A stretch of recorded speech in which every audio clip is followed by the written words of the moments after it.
I'm here now. That took forever to load in.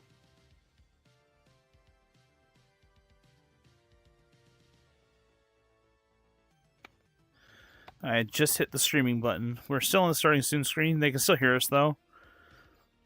Oh. Hey, but we'll just... E crime, do gay. Let's see, make sure I have that fully enabled. Okay.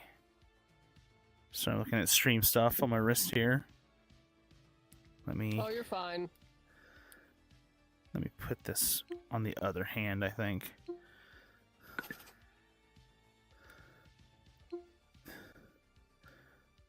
Alright, we have Freddy and Jade in chat. How y'all doing? There you go. Now I can see chat on my hand. There we go. Well, this is the first time me and you have met. They don't see us on screen yet. It's just starting soon screen. Ah. Let's see here. Well, I believe you know my partner. Oh? Parma Falcon. It says you're a mutual friend on Discord too. You guys have probably met for a thing. Am I crazy? Probably. The name sounds very, very familiar. I just can't remember. It might have been for this charity 2 years ago, I think. Possibly. They do a lot of D&D stuff. Do they play Monster Hunter? I don't know. Maybe? Possibly? Because I feel like that's what it... Well, we'll figure it out. We will. Alright, so we're going to do this. Let me go ahead and swap over to... Well, it's just going to be a blank area. I've already got a camera set up. We're going to go to Party Roof here. Sorry for such a big world. Oh. Uh-oh. I don't know if they went to...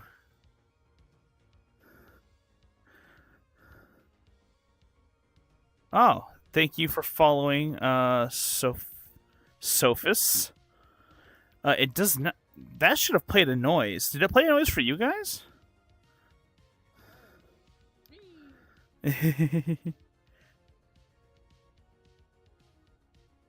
Oh? I know why I'm not hearing it. Okay, 1 second. I'm getting like alerts, but I'm not hearing anything. And it's because... Oh, no. No, that should be correct. What? What? Eh? Well, I just got rated with 2 people. So that's good. Settings. Yippee. Audio. Yeah, don't know.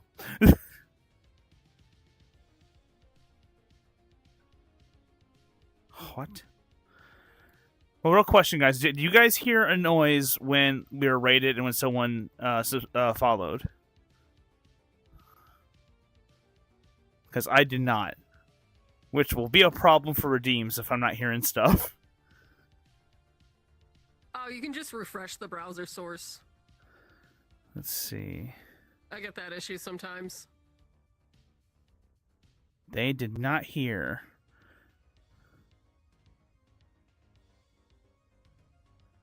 I think someone, I assume someone from your... I don't know why I was getting ready to show you. You can't see this. Look at this. Ah, yes, I see. Indeed. Does the name Sophis ring a bell to you? Oh yeah, that's my grandson. Ah, okay. They say they see a nerd. Indeed. Well, that's true. That's true. Alright, so, I assume you can see the camera here in VRChat, though, right? Oh, yeah. Okay. I heard that. Yeah, okay, I think it might have been the browser source was broken. Yeah. That's a really common bug. It's something I get with my sound alerts as well. I got a hydrate redeem, so I gotta carefully locate my water bottle. Here we are.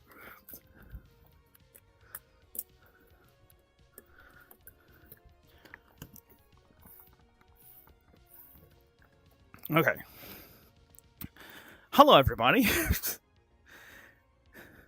It has been a while since I've done a VR thing. I think the last time I did a thing in VR, I tried to do Beat Saber, and it's just new computer. I didn't set it up, and it went horribly wrong. I had to end it like 40 minutes in. Yeah, I can see that being a Yeah. thing. You gotta know your limits with your I'm- PC. Sometimes your PC has limits that you don't know about. Yes, and I'm going to be attempting doing rhythm game stuff for the first time on this new computer, so we'll see how that goes. But so far, this is running. And so, I keep adjusting this as if you can see this. I hate... Ah, yes, indeed, yes. Okay, this Indeed. here is nerdy. They, pronouns, by the way. I'm a he/they menace to society. Okay, there we go. Any for me, I don't care. It's fine for me. You can refer to me as a swarm of bees for all I care. Dr. Bees! Alright, so... Alright, so those of y'all are here. This is for a charity event. Existence is Resistance Tour, a charity event for Trans Lifeline. To help promote the Trans Lifeline, which is a suicide prevention hotline, and also they provide microgrants for HRT and crisis support. You know, I for like emergencies, like housing, things like that. It is a service that is essential, especially when people who come out are more or less just kicked out by their family, you know, or treated horribly by society, which is just becoming more and more frequent lately. I hate the world we live in so much right now.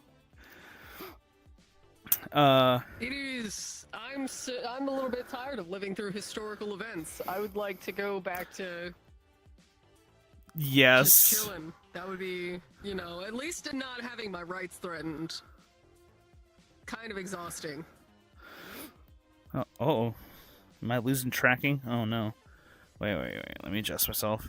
Your mic was fluctuating a little bit, Okay. at least in game. Chat, is my voice sounding weird as well? It could just be me and my garbage internet.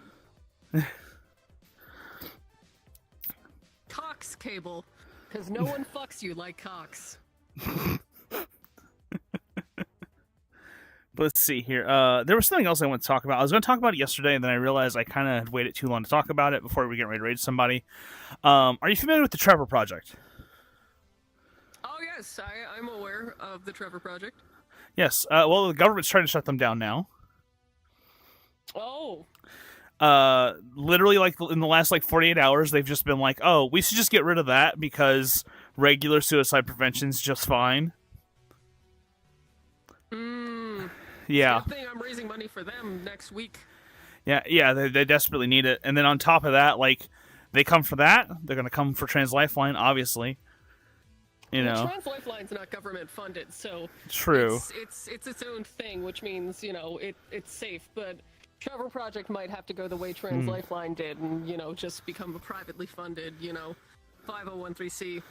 Yes. And then on top of that, though, at a certain point, when would they just be like, well, we don't even need a suicide hotline, everything's fine? Yeah.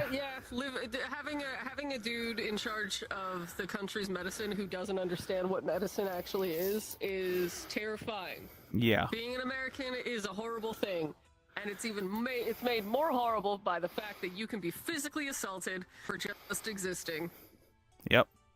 And that honestly ties in heavily to why we're here today. I'm not really fucked with in real life very often. I'm fucked with a bit. People just leave me alone, but also I'm actually slowly starting to trying to present more how I want to present in life, so that could change. But for the most part, everyone just sees me as just like some guy, you know. But also people tend to learn quickly that I also have trained in boxing for 10 years, so people tend to think I might actually have they also tend to think I might have an anger problem, but not really. Well, maybe now, compared because of how things are, but not often. Honestly, I wasn't having anger issues for like the longest time, and all of a sudden I find myself struggling with them again, and I'm like, man, I really want to punch a Nazi. Yeah. And punching a Nazi is a very American thing to do. My grandfather punched Nazis. Then, you know, feel like bada bing, bada boom. Absolutely. And so, a lot of people, and I've been asked this a lot by people, is like, how do I protect myself? How do I fight?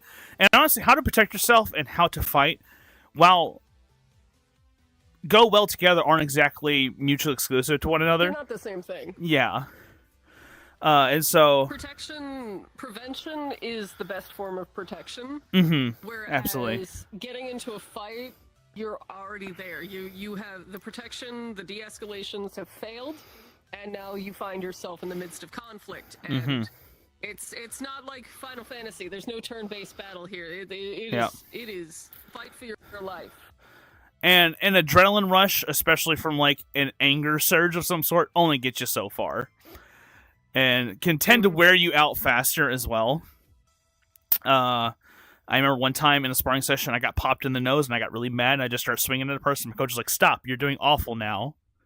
Like, you're just getting hit because you're just trying to hit him real hard. An emotional opponent is a sloppy opponent, most cases. And that's where, like, having a clear head, even though telling you to be calm in, like, probably one of the worst situations possible is one of the hardest things to do, but it is one of the most important things you can do. Unless you have complex PTSD, in which case you are crazy calm in a high-stress situation, and then you crack your eggs, and you get a bit of eggshell in your eggs, and you cry. So, you know, it's the duality of man. A lot of people who have experienced trauma already are weirdly calm in the midst of chaos. That is just a survival tactic. Your brain is going into either fight or flight mode. Or freeze. So technically, there's three: fight, flight, and freeze. I prefer fabulous. Question: can you hear Nerdy better now? I think I had voices turned down a little bit. I'm gay. Be crime, do gay. This is Mr. Wheelchair here to say, be crime today and be gay. Thumbs up. Thumbs up. There you go. Thumbs up. That is a little better. Okay.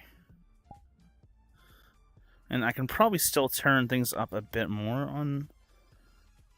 It's also probably the weird... Do you split your audio in OBS? Not for... honestly, currently, no. Like, just my microphone and then the audio for the computer. I have... It'll help a lot. Let's see, I'm trying to turn... It's just a bitch to set up separate audio channels for everything, but once you get it done, it's easy to swap them around.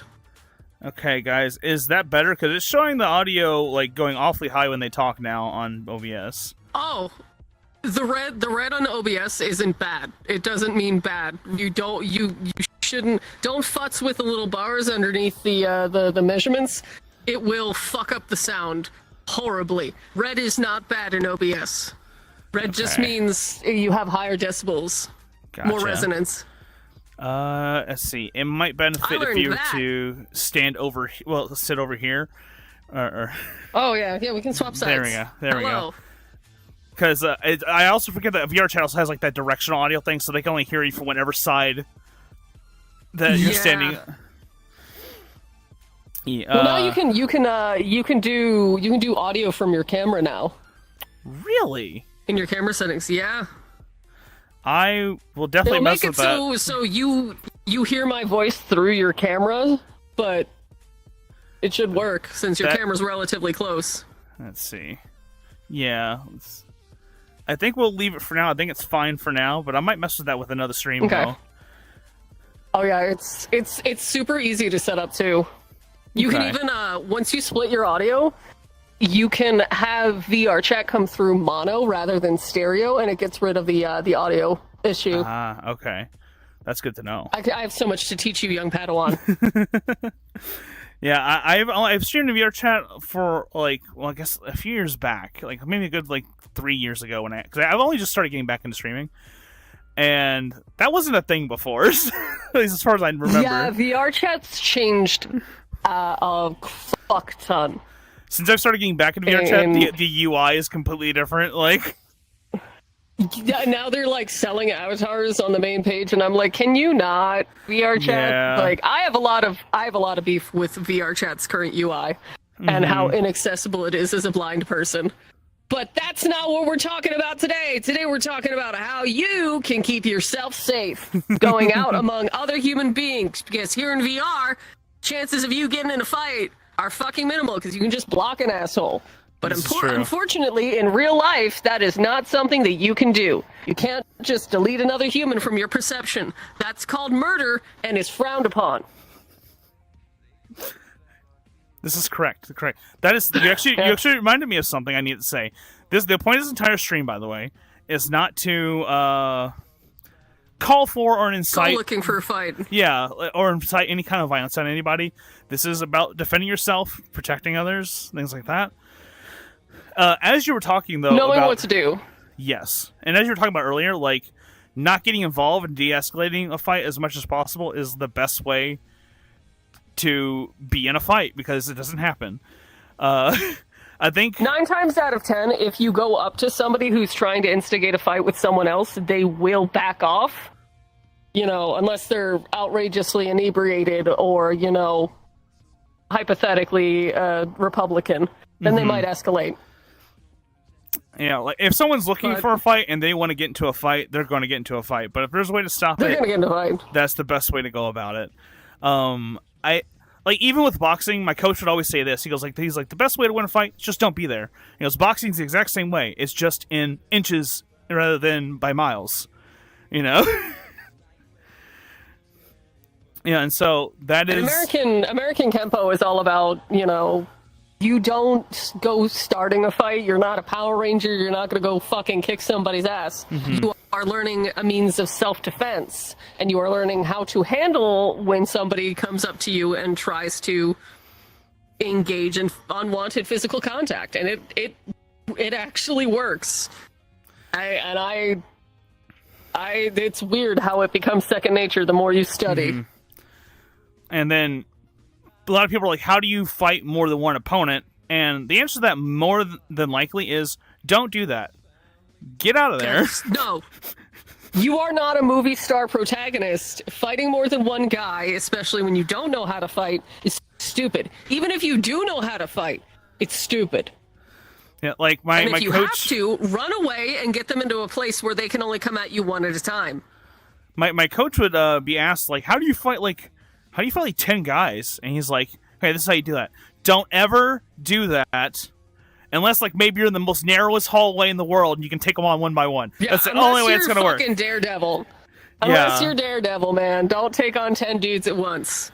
Or in another profession where taking 10 dudes at once is encouraged. And another way that would only work is if you're able to strike every person so hard, so quick that you can knock them out and then take on with the next person. Punch. And let's put it this way. It takes regardless of how easy Batman does it in Arkham, it is not a thing that happens very easily. Humans are far more resilient a lot more of the time than you think they are. Except, fun fact, did you know that it takes the same amount of force to crush a watermelon and a human skull? Yep. Yeah. So if you can crush a watermelon with your thighs, hypothetically, you can crush a man's skull. Good to know. And so, like, it is important to identify when you are in over your head and you're not safe and how you can get to safety. So let's see. Where should we begin exactly? Because this is more or less the overarching lesson is be safe. Don't pick fights you can't win. Defend yourself if you absolutely have to. If you get surrounded by people and you cannot escape, then yeah, fighting's probably your only chance. But only fight to the point to where you can escape. Act insane. Yeah. Actually. Yeah. Acting absolutely batshit out of your mind. Like, I'm talking like, I'm the conductor of the poop train. You know, kind of like act mentally unbalanced, and chances are people will not fuck with you. Because nobody wants to fuck with a crazy person. You don't know what they're capable of. That's Not like to say, like, mental health is important, but, you know, pop off, King. you know, I would unsettle people when I would spar with them I didn't even do it intentionally. Sometimes I would get like popped in the face, and I would bite down on my mouthpiece, and they thought that meant I was smiling at them, and it would freak them out, and they'd be like, "Why were you smiling?" I'm like, "Oh, I was just biting on my mouthpiece." I'm like, "Oh," you know, but they would get nervous. They're like, "Oh no, they're gonna hurt me." Yeah. Psyching your opponent out is an excellent means of de-escalation. If, like, hypothetically, let's say you're at a bar and a guy is creeping on a girl and he starts to get a little too physical with her, go up to her and be like, "Oh my god, you got here. Yeah, the party's over here," and get her away from that conflict. Don't address the aggressor. Address the victim in the situation. Ignore the aggressor, and hopefully like, if you do wind up in a conflict situation, there is security, there are other people nearby. Some important tips: never go anywhere alone if you can help it. Always travel in groups, especially to the bathroom, if you're going out to your car, etc., etc. These are just things that they teach you when you're born a lady, is just never go anywhere alone. And it helps queer people too. I am sadly realizing for the first time that's why girls have went to the bathroom in groups my entire life. Yep. I am literally just now realizing that, and it makes a lot of sense. Oh, you would not believe the things that schools teach little girls on how to prevent themselves from being, like, targeted. Because obviously it's on them and it's not on the boys who are doing it. So constant vigilance. Be aware of your surroundings. Be aware of the people around you. If you're at a bar, do not take your eyes off your drink.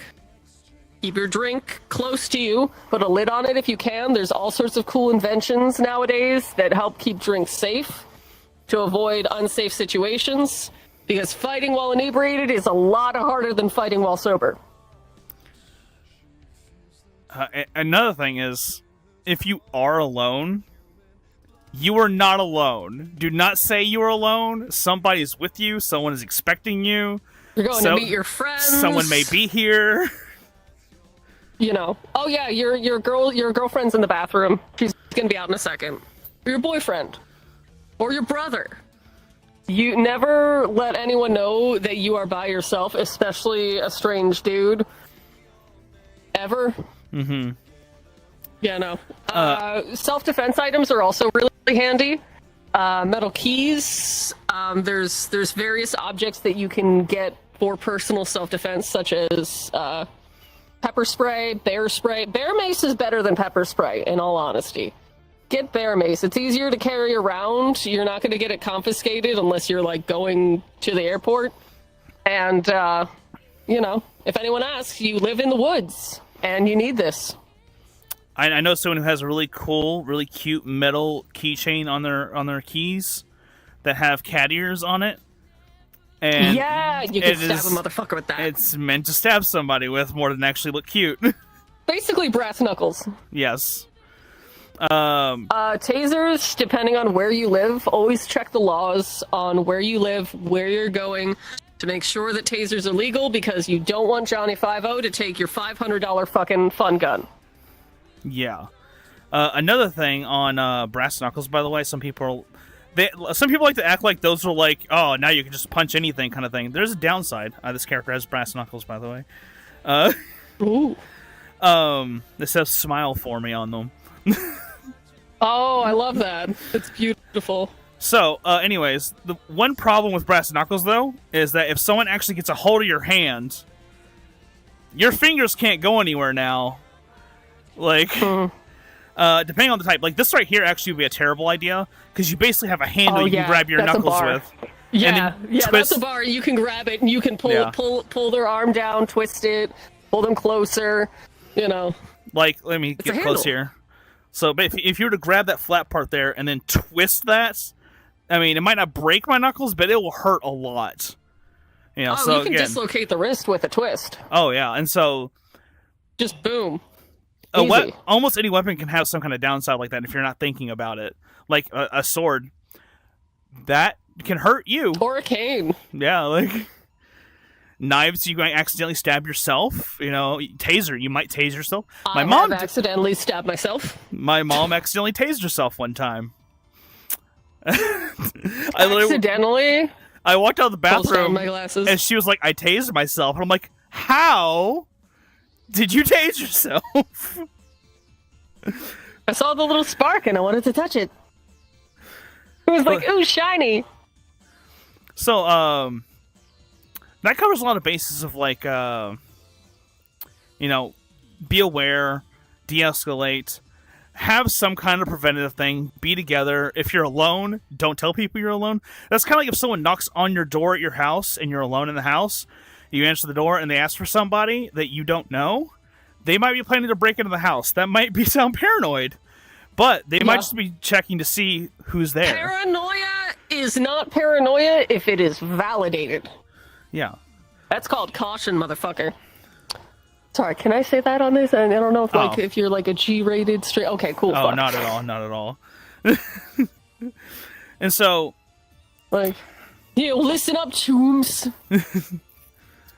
I do have a big cyberpunk vibe going on. Yeah, very, very cyberpunk. I dig it. I'm just punk. Another thing about knives, this also has knives. This avatar is loaded with weapons. If you have a weapon, you better know how to fucking use it, or somebody will use it against you. There's a reason why I actually don't carry a knife on me in real life, and it's because I'm not trained to, I don't want to stab myself. In fact, I would rather be shot than someone stab me, I'll be real, because at least I ain't got to see it happen. But a lot of the times when people think about someone attacking them with a knife, they think they're going to have bullet time and be able to be like, oh no, let me do this. But the thing is, though, the person who uses a knife to kill somebody a lot of the times is someone who isn't really trained to just do CQC tactics, and they just walk up and stab you as fast as possible and walk away. You know, like, they're not going to come at you like... It's not like Assassin's Creed. Yeah, or like a Resident Evil 4 knife fight. You know, it's quite literally in the prison yard. They'll keep the knife to their side, they'll walk up to you, stab, walk off. That's pretty much what they're going to do. Now, that sounds scary, and it is, but the point is... Don't piss off a guy who's good with knives. Yeah, and the point is just don't expect things to go like a movie. This is so important to understand that John Wick is a movie, you know... There are people who have these skills in real life that are very impressive, but even then, they are still human. You know, you're not going to come across John Wick in a fight sequence, so you probably don't have to worry about something like that happening. But also, you are not that person either. that phrase, you're not that guy. Joe. You are not the main character. You know, because... Again, like, you might be engaging with one person, but what you don't know, his buddy's behind you. You know? It's important also to, like, make a lot of noise if you're engaging in conflict. Like, a lot. Like, scream. If you're running away, yell. You know. The girls will come to help. Now... I suppose we should get into actual more technique more than, I guess, safety theory, and we can get back into it in a little while. So, one thing I know how to do very well is to throw a really good punch. And so, that is what I will show real quick.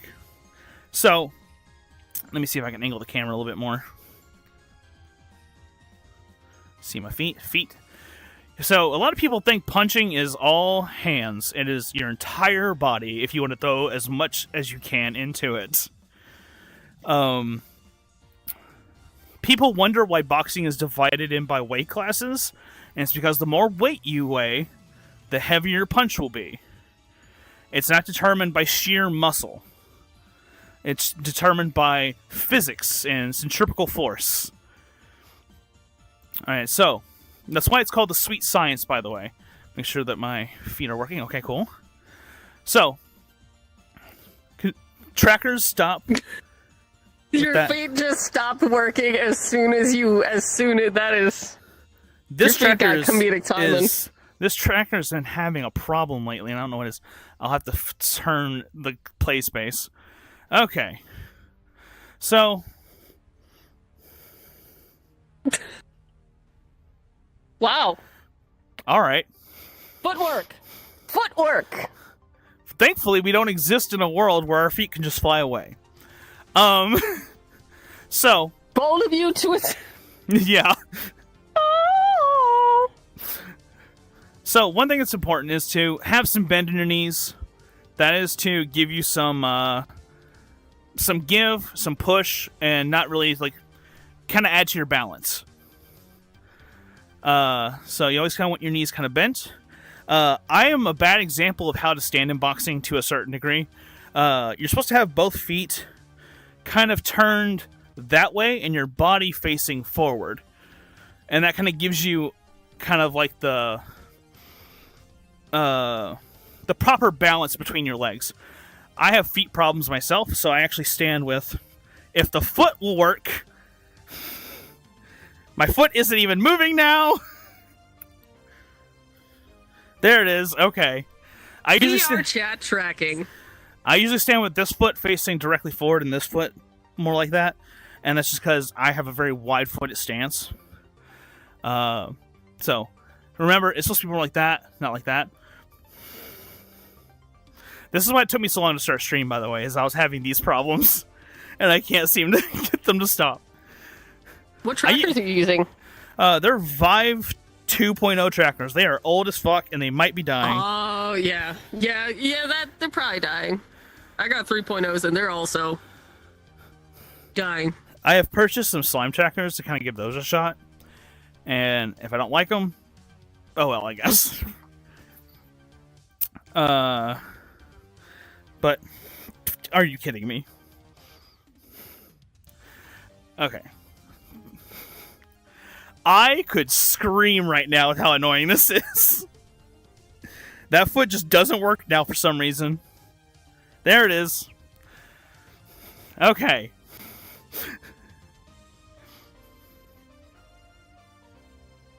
I am losing my mind. You got this. Focus on the upper body. Upper body. Okay. Legs to the upper body. Let's do upper. Funnily enough, the back foot's the one I really need to work, so at least that one works. Alright, so just ignore this front foot. This will be spaced out roughly like how it is. When you throw your punch, you're going to engage your back foot and turn. Like that. That takes all the force from your foot up to your hip and out to your arm. Turn the knife off. Yeah, I was about to say, I didn't realize we were doing CQC again. And you kind of want to set into it as well. That way all of that force goes as much into that as possible. Now, one thing I always notice... From the shoulder, not the elbow. Mm-hmm.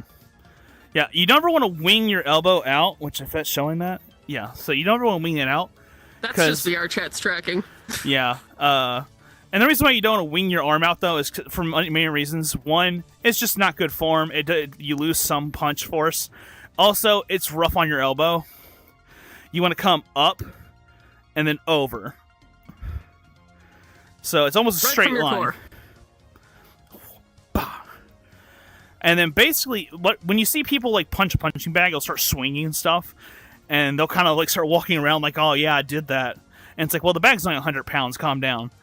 Like, mm-hmm. And also at the same time, that means you're not punching, you're pushing. That means you need to pull your punch back faster after you throw the punch. Because the longer it's out there, the more the force is actually pushing through the opponent, not actually damaging the area you're punching. And so, usually when I demonstrate this, I think my friends got to see me do this once when I taught a class with them in it once. And I just unloaded on the bag real quick. And they're like, that's like a cannon going off. And it's because when you pull back real fast, all that damage focuses roughly about yay big onto the bag. Mm-hmm. Whereas if you're pushing, it's going to go through the bag like that.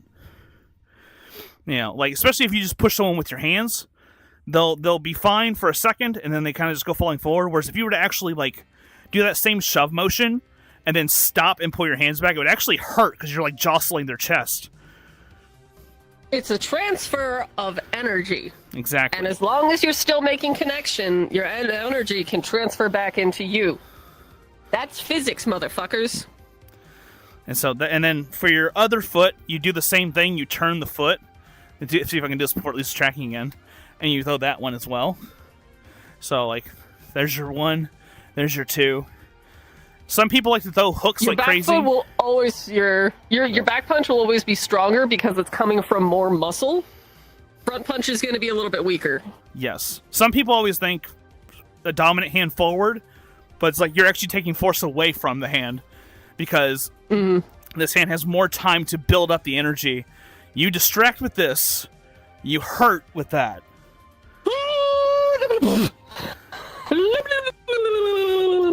Now, some people like to throw hooks, but a lot of people think hooks are like this, and it's not that. It's not a hook. Yeah, and so it's the same. We only do like 2 things in boxing. We just turn our hips like this. That's all we do, and then we just throw our hands, and it all kind of transfers over. And so for a hook, it has to be about parallel to the ground. You turn your foot over and follow through. Same with the back one. Same with uppercuts. It's all just the same motion. Just you're throwing your hands at different angles. And so that is a good punch. Now, let's see here. I mean, that's more or less correct. They're saying, yeah, my brain is separating it into light and heavy attacks. And it's like, that's about right. Yeah. If light attack is your front punch, heavy attack is the one that takes a little bit more time to get to the target. Because remember, mass equals distance over time, or whatever the fuck it is. I saw it science. I know science. And then another thing is understanding your own personal body limit. A lot of people will put everything into everything they're throwing, and now they're tired, and then you just get jumped on. You run out of stamina. You don't want to run out of stamina in a fight. Conserve your stamina. You can't heavy pause attack. The game to eat 20 bread rolls. Yeah, you can't heavy attack like Kiryu from Yakuza and then just drink a bunch of energy drinks. Sadly, it's just not how it works. So that's why we have our later attacks. If you drink a bunch of energy drinks in quick succession, you will have a heart attack and die. Don't do that. This is also true. I'll get into some, I guess, defensive stuff real quick. And then if you want to go into more of like how you would apply it to Kenpo, I'll let you take over with that. Hell yeah. Okay. So, obviously in boxing, we have to learn how to dodge at close quarters because it's a competition. It's not like an actual fight. Though it still comes in handy for fighting. My argument for fighting and learning martial arts, because I just want to point out, this drives me crazy by the way, any type of fighting style is a martial art. That's literally what that phrase means. People think it means kung fu. It is an art of the martials. It's like martial arts doesn't mean kung fu. It means fighting arts. You know, so kung fu is its own thing. Kenpo is its own thing. Kenpo is a different form of karate, correct?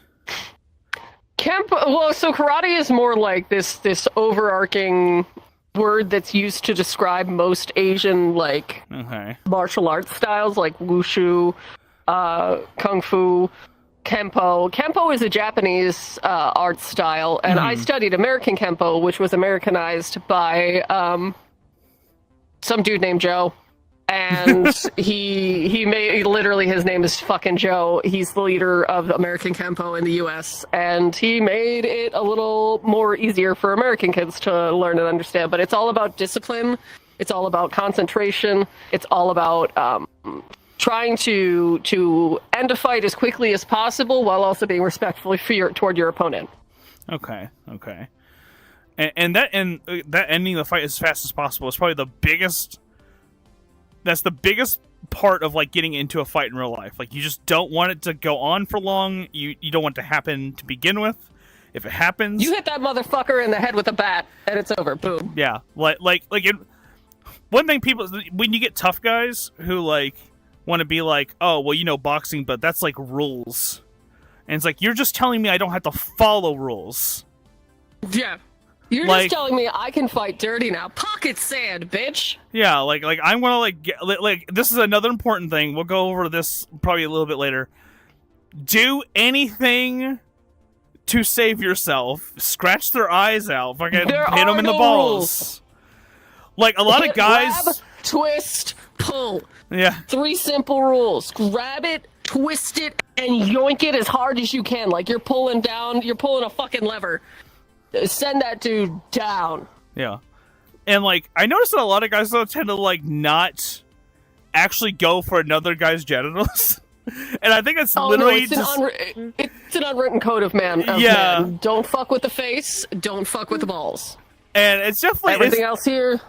It's probably one of the few instances of actual empathy between most, AMAB people. Assholes. Yeah. I just don't be a dick. Don't hit me in the balls. Kicked a guy. I've had to defend myself once or twice in real life in actual situations, and the first time I did it, I broke a man's ball. Because he swung at me. I told him, he came at me aggressively. I was like, you're not going to want to do this. This will not end well for you. I tried to de-escalate. He was hell-bent on trying to knock me out. He swung like, oh my god, his swing was so... It was like trying to like dodge a fucking like bicycle coming down the road at 2 miles an hour. It was easy. This guy did not know how to fight, and I was just like, whoop, and then I brought my steel-toed shoe up into his groin, and pop went the weasel. Oh my goodness. You do not have to fight. You can fight dirty as hard as you fucking can. Kick them in the balls. That's like a great self-defense strategy. If you are in a wheelchair, you are at ball height. 9 times out of 10, you are right. It's a straight punch. Make sure that you punch correctly. We should probably tell them how to correctly punch to avoid a wrist injury and or breaking fingers. That's important. That is really good. Yeah. So I showed you the proper way to throw the punch. You also need to know how to form the punch. So let me walk up here. I don't have an index controller, so you'll just have this. This is my hand, correct? I mean, this hand will show you how a fist looks like, basically. That is the correct way to have your fist. You don't want your thumb tucked into your fingers. That's stupid. You'll break your thumb. Yeah. You don't thumb want to outside the fingers. You don't want this. People do this too. All that's going to take is to accidentally catch someone's head or something, and you're going to snap your thumb backwards. Yeah, don't do that. Don't dislocate your thumb. The best way to do it is literally start with your pinky, fold in each one. And then, obviously... Fold in each finger, and then the thumb goes on top like a blanket. And then, how you actually connect the punch. Never punch from the wrist. Yeah. You don't want to land a punch with a bent wrist at all. This needs to be a steel... This needs to be a steel bar when you throw it. So, if you can see... Not like me. So, as you can see, like, the punch is... That's as straight as it's going to get because of VRChat. But basically, your entire arm, from your shoulder all the way to your wrist, is going to be locked out straight. And you want to hit with these 2 knuckles on the inside. Because those are perfectly lined up with the rest of your arm. The other 2 are slightly off angle, and you can actually press your... You can actually like cause your wrist to fold outward like that. Physics will make your body bend. Yes. Whether you have it locked or not. Try to stay on target. So, and if you're not confident in a punch, you can also palm somebody's chin or nose area with the heel of your palm. You can just come up right there, hit him in the chin. Ideally the chin, because he's going to either bite his tongue or break his teeth. Mm-hmm. And you want to keep that from the shoulder as well, just like a punch, right up. You can also break his nose. If you hit his nose, you break it 9 times out of 10. You also reminded me, don't punch people in their teeth. Don't punch in the teeth. Palm the jaw. Yeah, and the reason why I say don't punch people in their teeth, you don't want to have a tooth jammed in your knuckle, because it will cut up your hand. It will fuck their mouth up. Bite a motherfucker. Yeah, like biting is the last resort. Like, you'll fuck their mouth up. They may have a tooth coming through their lip or something, but you also will hurt yourself, too. Hitting someone in the head also, you can, but you might break your hand. You also want to aim for... If you are striking the head, you need to know what you're doing, and you need to aim for specific parts of the head, like the temples. If you hit somebody in the temple, chances are you can cause them a mild concussion, at the very least a contusion. Right here on the center of the head right here is like the hardest spot. And so, like, I've taken like a hard hit right there, and I just kind of go like, eh. Like, it hurt, but I was like, fine. And for the gut and the balls. Yeah. So, we'll cover that real quick instead of going into defense, because if you heard the term "getting the wind knocked out of you," you're going to learn why. Yes.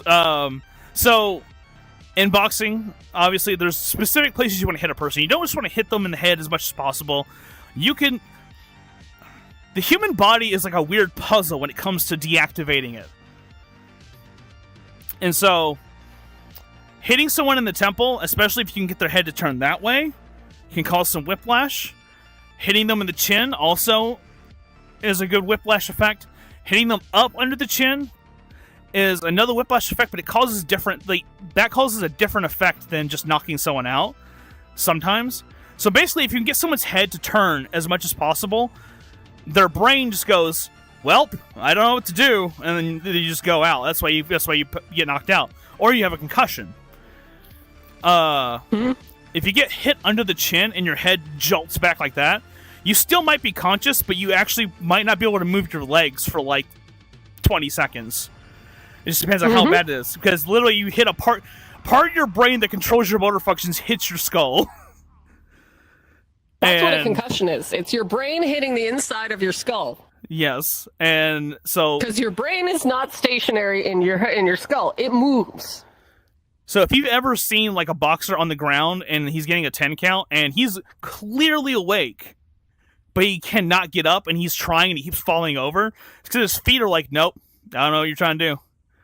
You don't have you can't do that right now. And some people can wheel themselves back up, some people can't. Now, getting the wind knocked out of you. That is, like, let me see here. Where is that on my... Well, I mean, I don't have breasts in real life, but, like, basically right under the breast, pretty much, right there. Right where your ribs basically end in the center, and that concaves in. Maybe a little further down, actually. Just, like, maybe about an inch down. That's your solar plexus. It's called the diaphragm. Yeah, and you get punched there, and you will literally have no air in your lungs all of a sudden. The diaphragm is used to compress and contract the lungs in order to create breathing. It can also be the source of pain for a hiatal hernia where your stomach pokes through the diaphragm. You can also really fuck a motherfucker by punching that area and making all the air come out of their lungs. Yes. And you run the fuck away. The moment your opponent is disabled, you get the fuck out of there unless he's got a gun. If he's got a gun, you get that gun and then you run. Yes. And... like, someone can recover from getting the air knocked out of them decently fast compared to other injuries, but it's still gonna, if they're not used to it, it's gonna take a minute. Like, they're gonna have to, like, readjust themselves. Most of the guys who get into fights are the ones who aren't used to it. The people who know how to fight tend to avoid them. And then you have a few other areas. All of these are just under your ribs, basically, because your ribs are what protect all your very dangerous things to get hit. That's why it exists. It is just a bird cage meant to cage all of your very important organs. It's a bird cage for your organs. Yeah, and basically, let's see. I gotta remember which side it's on. Okay, so your liver's here, and so the liver is actually under the rib cage. Well, it's in the rib cage, but if you can hit just under the rib and up a little bit as you hit, you can make the liver have a panic attack, basically. My music has stopped. Let me see here. 1 second.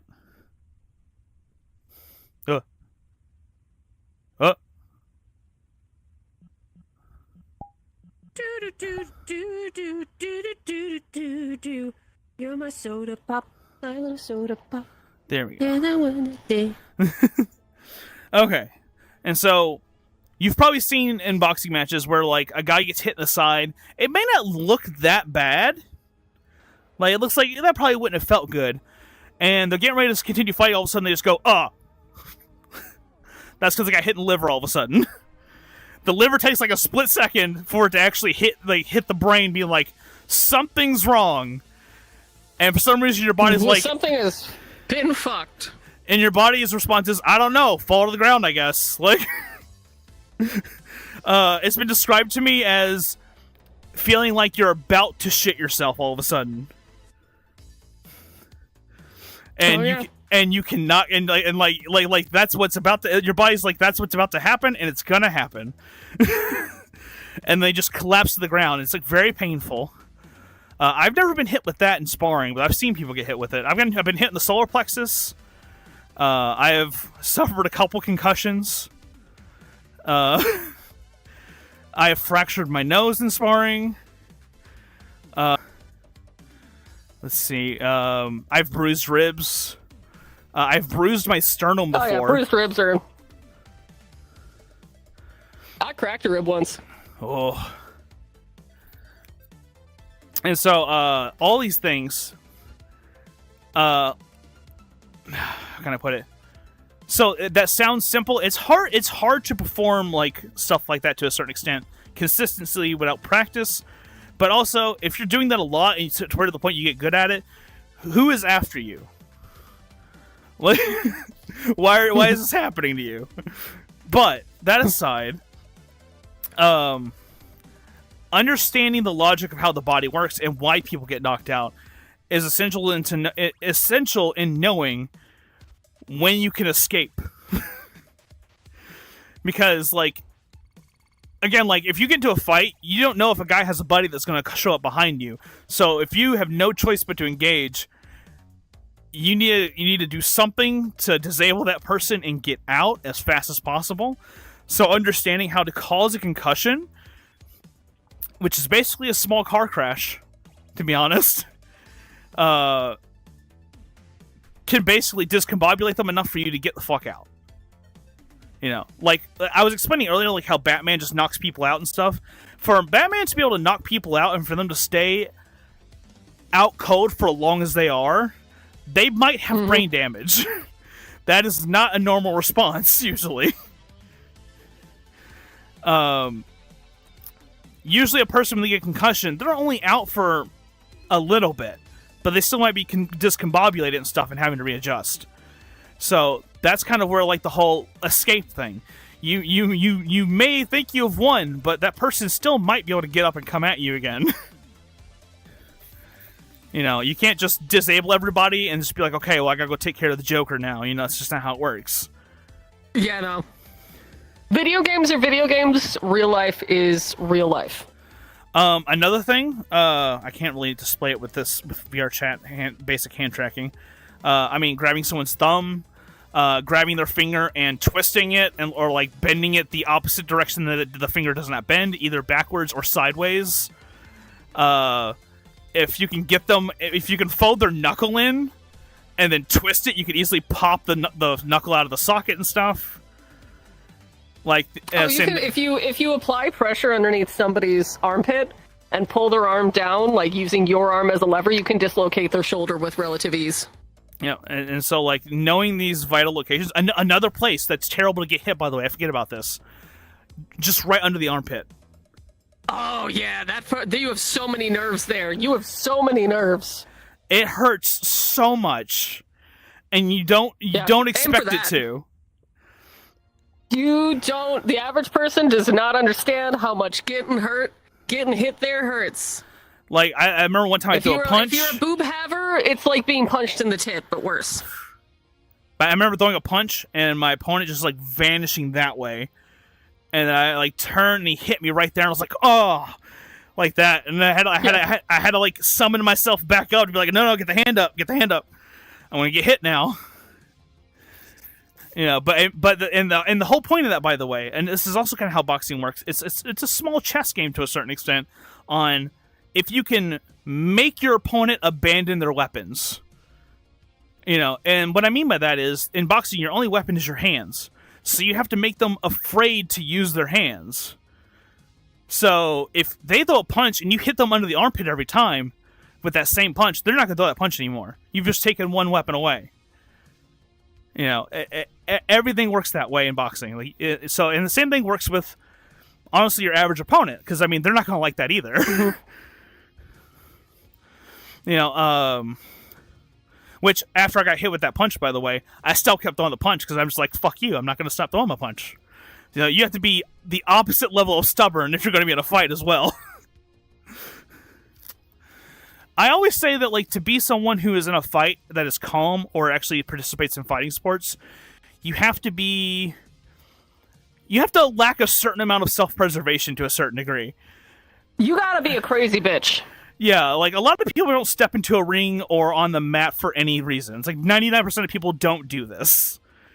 So I did it just to burn off my ADHD energy. My nickname when I did sparring was Kangaroo because I jumped around and kicked all the time. And in Kempo, there's not a lot of kicking. There's really not. I invented moves. I was just like, no, you're not going to get close to, because I got one fucking eye. I'm already at a distinct disadvantage from my opponent. I'm like, this hits you before this does. Logically, kick, and plus I have like a fucking 3-foot inseam, so yeah, I have long fucking legs. Use what you got. Beat that motherfucker with your wheelchair. If you have the ability to stand and pick up your wheelchair, pick it up, lift it over your head, and say, "You want some?" Now, here's a question for you, actually. So, I want to see what your take is on this. In my opinion, because a lot of people will be like, well, you're a boxer, all you do is punch. And it's like, well, yeah, that's the smartest way to begin most encounters. Because you start at a level base, you're kind of like ready to go, you can feel your opponent out. And people are like, well, what about kicks? How do you defend against a kick? And it's like, yeah, a kick would be a problem. But in my opinion, you should never kick unless you know you can get away with it. Oh, yeah. Yeah, kicking, like, and if an opponent grabs your leg, you're disabled. Yeah, like, you have to know that your opponent is now, like, vulnerable to this attack, and they can't grab you now. Or you gotta be fast and skilled as fuck. You gotta know how to move your legs. Like, you have to have, I used to have precise control. I could do essentially, like, helicopter kicks where I would just stand up and just kick, side kick. Like, I just, like, fucking hurt my hip trying to do that. Trying to get into an old pose that I cannot do anymore.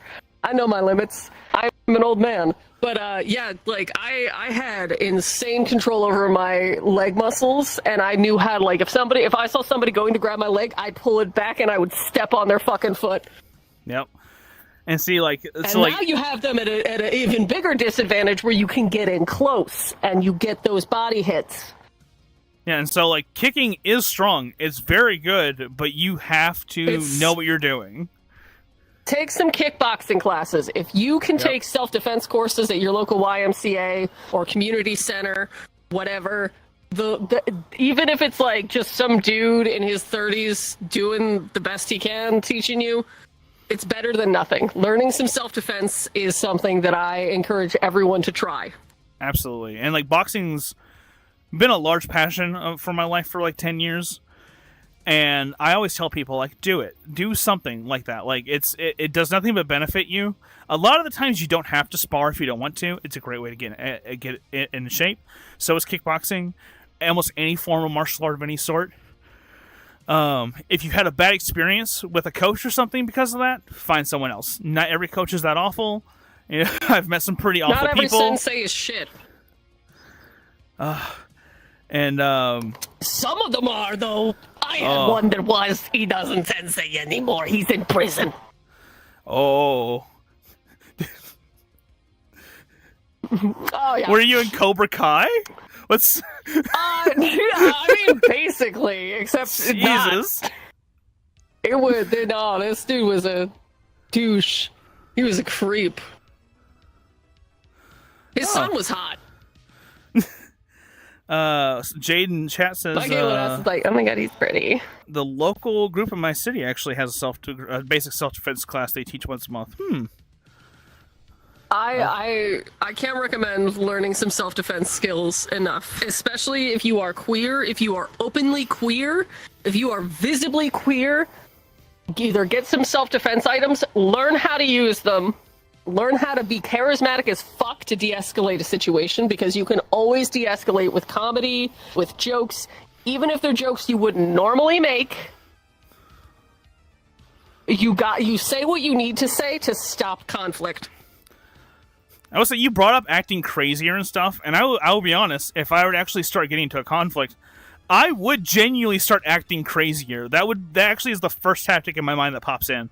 Like, I'm ready to engage in my mind. I would lick my lips and look at them and go, "I can't wait to taste your titty milk," and that's gonna scare the fuck out of them, freak them the fuck out. You know. I will say though, like, be like, "Oh, I'm so into having my ass kicked, daddy." Calling your opponent daddy gets him to back off a lot, actually. That's amazing. It's really weird.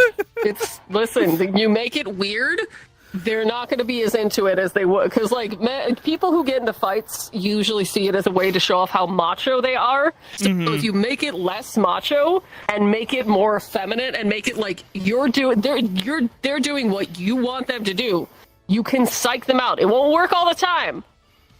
But, like, if you can psych your opponent out, get creative.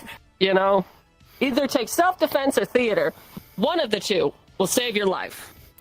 I remember a comedian telling a story. It's like, if someone breaks into my house, I realize they're in my house and they don't see me, I'm gonna shout, "I got a gun and my dick's out." I got a gun and my dick's out. He goes, the guy's gonna be like, "Why do you have to mention that? Why is he saying that? Is that for me? I don't like that." Like, I don't like that. I'm getting the fuck out of here. Yeah. Whole ass. And I'll be honest, if someone said it to me, I'd be like, "You know what? Never mind. I think I'm good. You enjoy yourself. I'll find the door." This got weird. I was at a gay bar. I worked at a gay bar, and this guy was, like, obviously getting aggressive. Security was busy with another issue. He rips off his shirt and is like, "You want to go?" I'm like, "Oh, daddy, I would love to go anywhere with you." And he left quick. Because, I mean, I was a butch lesbian at the time, but I looked like a dude, so I was like, I'm going to play this part. I know what I need to do. I was just a fucking bartender. And, yeah, he did not appreciate me sexualizing him so scandalously as a man. Or what he thought was me. I was a man. That is beautiful. You know, hindsight's 20/20. Looking back at it and realizing your butch lesbian era was just you in the closet.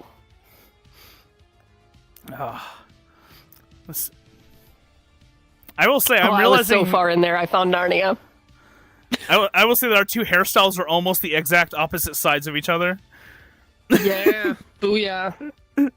I love this stuff. I'm actually trying to grow my hair out a bit in real life to get it more like this. This is what my hair does. I run around with a mohawk. I grow it out every year and then chop it off and donate it to Wigs for Kids or... whatever other charity takes discarded hair. My hair grows crazy fast. It's incredibly thick. I'm not going to have a full head of fucking long hair. I'm not insane. But I do a little bit of Warriors wolf tailing. You know, I got a little Warriors wolf tail right now. Yeah, at some point I need to see a hairdresser at some point. Oh, yeah. Make sure, like... they understand what you want. Like, finding a queer-friendly hairdresser who, like, isn't gonna make you look like fucking Ellen DeGeneres. When you're like, I would like short hair shaved on the sides. Why do I look like fucking Ellen? This is not what I asked for. Oh, well, I thought that the hair would look too boyish. That's the point, Sharon! I remember one time my mom got a haircut, and the lady who cut her hair cut my mom's hair so distracted. Like her hair. But so some tips for people who are disabled. I'm a wheelchair and cane user. If you have yourself a cane, congratulations. You have a weapon on you 24/7. You're not intending to use it as a weapon. It is an accessibility device, but you can do so much damage with it. If you have a cane and somebody tries to engage in conflict, de-escalation, separation does not work. You take that cane and you strike them where their neck meets their shoulder as hard as you can. Or you take the cane and you strike the front of the throat hard as you fucking can. That guy will drop, you get the fuck out of there, you find somebody to help you, and you get that motherfucker dealt with. You have a weapon. You gotta use it. And the neck is a very vulnerable area. It is difficult to hit with punches or kicks, but if you have a bat, if you have a cane, it is an excellent and easy target. Hopefully the guy you're fighting has a neck, because some people don't have necks. It's true. Or they got like the thickest neck in the world. Like, hit the motherfucker in the head, smash that motherfucker across the face, and then run. And again, Hard as you can. And again, this isn't for us telling you to like incite violence or pick fights with people. But if this is the situation you're in, do what you have to save yourself and get out of there. You know, there's only one you. Let's see here. And grip it. So you'll go from holding it in your hand, depending on which hand you have. You will grab it like a bat, and you will swing.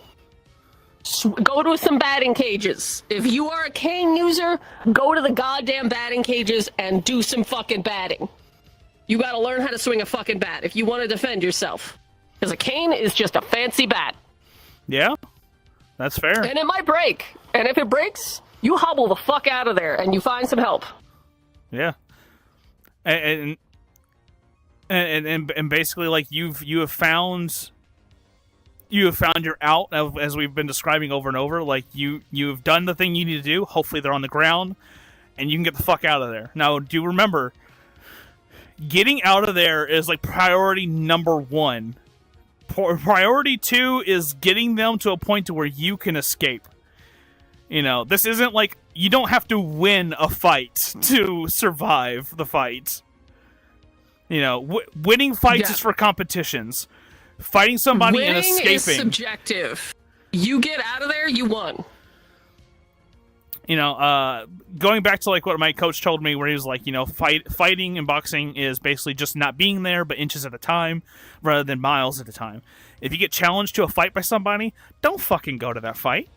Why would you do that? I mean, that's obviously some high school playground bullshit, but this isn't fucking high school. And if you are in high school, don't get in a fight with somebody that violates the student code of conduct and you can get expelled. Let that motherfucker steam. Now, as for some defensive stuff for boxing, you're fighting in a phone booth if you're engaging someone with this type of fighting style. Well, not entirely. Depends on how you fight. You're Superman?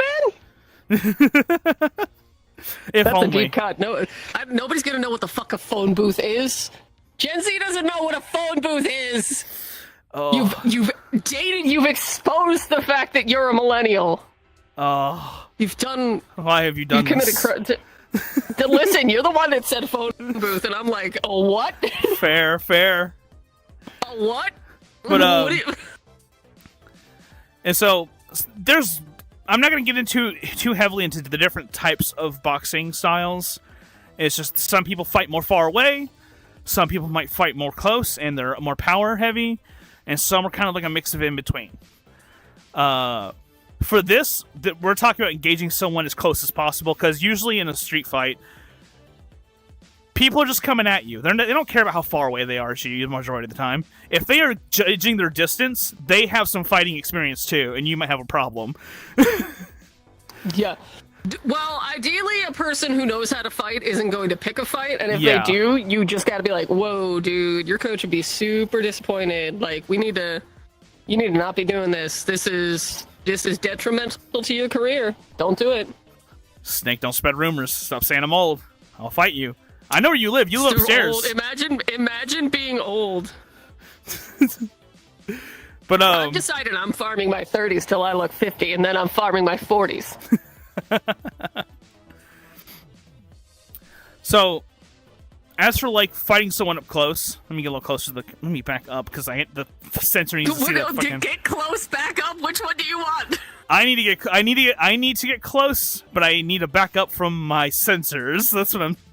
Oh yeah! Don't punch your TV. Yeah. That is ill-advised. So I was always a very front-forward boxer. Usually the weights split more 50-50. I'm more of a brawler style. If you've ever seen the anime Hajime no Ippo, I'm closer to that fighting style. And so I would be more like this. And I'm usually moving my head like this. And the reason why you move your head is because you don't want your head in the same spot for longer than a couple milliseconds. You want them to have to keep guessing where your head's going to be. Occasionally you can kind of like fake out your head movement, move under, and stuff like that. Now, obviously, this is more advanced. I'm not expecting you to know how to do this right away. I'm just kind of showing you just generally you kind of want to be able to move your head a little bit. And if you notice, my body is at an angle. I'm not standing like this. Don't present your whole body to your enemy. Yeah. And That's stupid. the best way I can describe this is I'm going to use the police as an example here because they do this, and the more we know how the police do things, probably the better for us. Yeah. If you notice in most shows or body cam footage or phone recordings of police officers when they're approaching a suspect, they immediately take this stance, hand here, and they walk in this way. And that's because they're making themselves smaller, they're putting their hand to their gun, and they're feeling out the situation with the other hand to be like, what's going on? Like when they enter a room, they don't want to walk in with their full body. They'd rather their hand get shot than them get shot. Yeah. Mm-hmm. And the reason why you want to be smaller, obviously harder to hit target, and it's the same thing for boxing. See, Man, your leg does not like you today. my leg's like, you're not going to get me. You're not going to get me. Your leg is really the ultimate enemy. All right. I don't know what's going on. I need to take a look at my setup. This has been a frequent thing lately. This might influence. Do you have any like reflective like glasses or anything? Like anything glass near you? I don't think I do, but I think I had like a glass somewhere in here, but I don't think it's where the base stations can see it. But I'm not sure either. I need to take a look. Because this was a problem last time I hopped in VR, and this might be affecting the rest of the stream because I was wanting to do rhythm game stuff, but if this is going to keep happening, I might just do something else. Mm-hmm. Alright, so, again, so as you can tell, the police standing situation, and then my boxing stance. It's only a slight difference. The biggest difference is where my hands are and where my foot is. Yeah, so we've went from completely sideways to just kind of setting down a little bit. Now, if someone does a punch at you, which I guess, honestly, I can lower myself, actually. Okay, if you want to face me. Yeah, hold on. There you go. All right. And so, just throw the right out. Man, my foot's still having problems. All right, so. Your foot's trying to fight me. And so, yeah. Oh, here comes the punch. Oh, I missed. No, yeah. Now, you might wonder, though, like, is the timing that good? Can I see that coming so fast that I can dodge that? You also have your back to the camera. You might want to... That's true, yeah. So, you might be wondering, though, like, can I really see that punch that fast where I can dodge it like, an anime character? For me, maybe a little bit. Your average person will not be able to. Eventually, if you train enough and you learn enough about combat, you, like I said, like the one dude who tried to swing at me, it was like his punch was in slow motion. He tried to do a hook. It was a terrible fucking hook. It was easy to get under it, and And then the other part of it is making your opponent throw the punch where you want them to throw it. And so a person's usually going to go for your head just because they just really hate your face. That's pretty much the majority of it. Like, how often do you see a street fight and they go for the liver? They don't care. They just want to hurt you. Mm-hmm. So they're probably going to go for your head. So what I'm going to do here, I'm going to actually set my head back. And then when they throw it, they're actually going to throw the punch at an angle. And then when I turn, I have all that space now to punch wherever I need to. Whereas if I stay here and do it, they're barely going to miss me, or they still might catch the side of my face. You can dodge that way, and that is kind of like how you work in like a tight space when you're doing like inboxing. But if you're needing to bait that punch out so you can really get in and throw that punch and hurt somebody, you need to keep your head. Like if I want them to throw a left hook, I'll keep my foot forward like this. And then when they throw that hook, I just have to step back slightly and then punch them in the face. That's a fun punch, by the way. Like you're just like there, they throw, pop.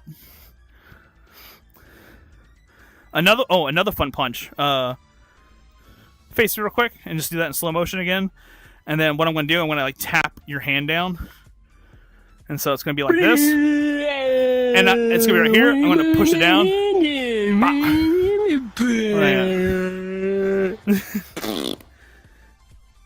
And so, quite literally, especially people who are not used to punches like that, a lot of newbies in boxing, a lot of street fighters and stuff, they're not going to expect you to basically catch their punch and shove it down and punch them over their arm. That's another fun punch. It's called the no you. Yeah. And it doesn't reverse, bitch. And it doesn't take a lot either. It just takes like a tap and boom. Because you're just, again, it's science. You're just moving the force slightly away from you, and then you use that to balance yourself and punch them in the face. I would go into how you can break someone's guard, but how many street fights do you see someone properly guard? Yeah, no, yeah. That's not a thing normally. Yeah. Like, it depends on what type of guard they're using. It's a really hyper-specific thing if they know how to fight. Most people take this stance when they street fight. Hands here, knees might be bent, but they still might just be completely standing up straight. We'll now begin the push-up section. Ready? It's begin. sad. And they'll go like this. NANI? Or they'll go like this. I have a bunch of exercise redeems I have to do now because my chat just did that. So let me do that real quick. Oh. Yeah, get some exercise in. 3, 4, 5, 6, 7, 8, 9, 10. Push-ups now. They redeemed all the exercises. Damn. Yeah, let's go! And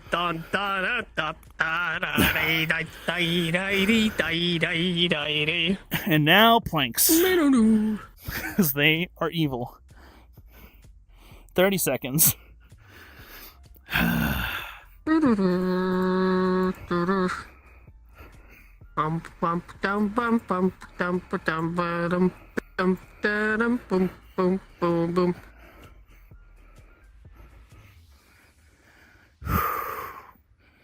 10 seconds left. Plank. My best friend, Plank. Time. Okay. Oh. So many things popped just now. I just realized I need to run the bumper for the charity. And so I will do that. I'll mute us real quick, and then we'll run that. It's going to be like a minute and a half.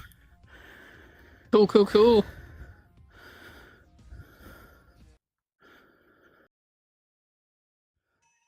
Alright, I know you're here for some rhythm chaos, but before I throw myself back in, let me talk to you for just a second. Trans Lifeline is not a brand. It's not a trend, it's a lifeline. Built by trans people, for trans people. When the world gets too loud, too cruel, or just too damn broken, they're there. No hate, no judgment, just someone who gives a damn. They don't just listen, they act. They give micro grants, crisis support, and a community that wants you to strive, not hide. So yeah, if you got something to give, do it. Time, money, even just spreading the word. Every bit pushes back against a world that tells people like us to disappear.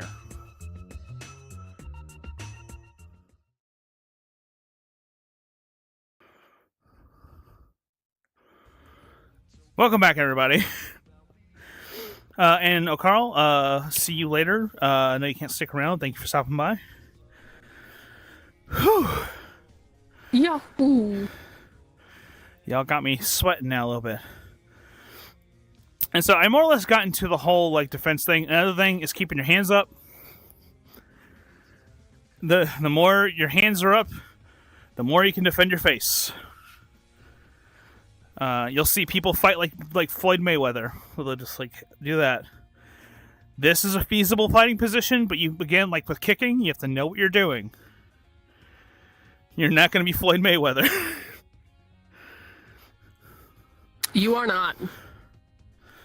And one reason why is because this completely opens up this entire side of your body to get hit. Your only defense for your face on this side is to roll your shoulder to try and deflect punches. That can work, but you can also deflect a punch right into your face if you don't know what you're doing. I know, it's happened.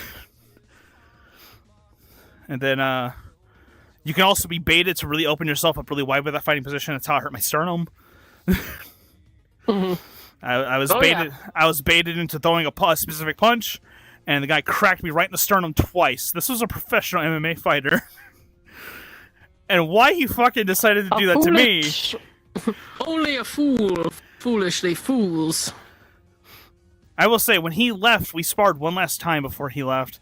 I felt very proud of myself because it was a vastly different outcome. I still didn't do great, but I didn't bruise my sternum. I was very proud of myself. The guy's name was Brett Weedman, and he went on to fight in Bellator for a little while.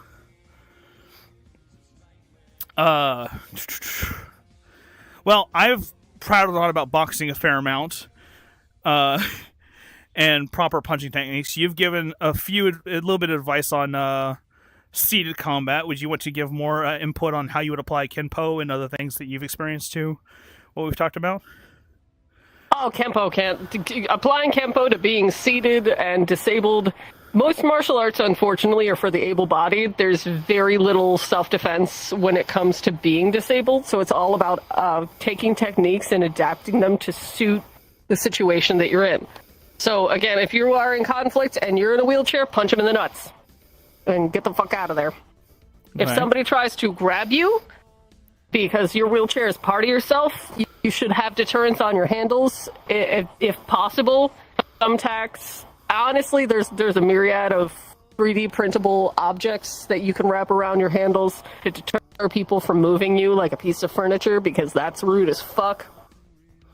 Oh, But, I never thought of that.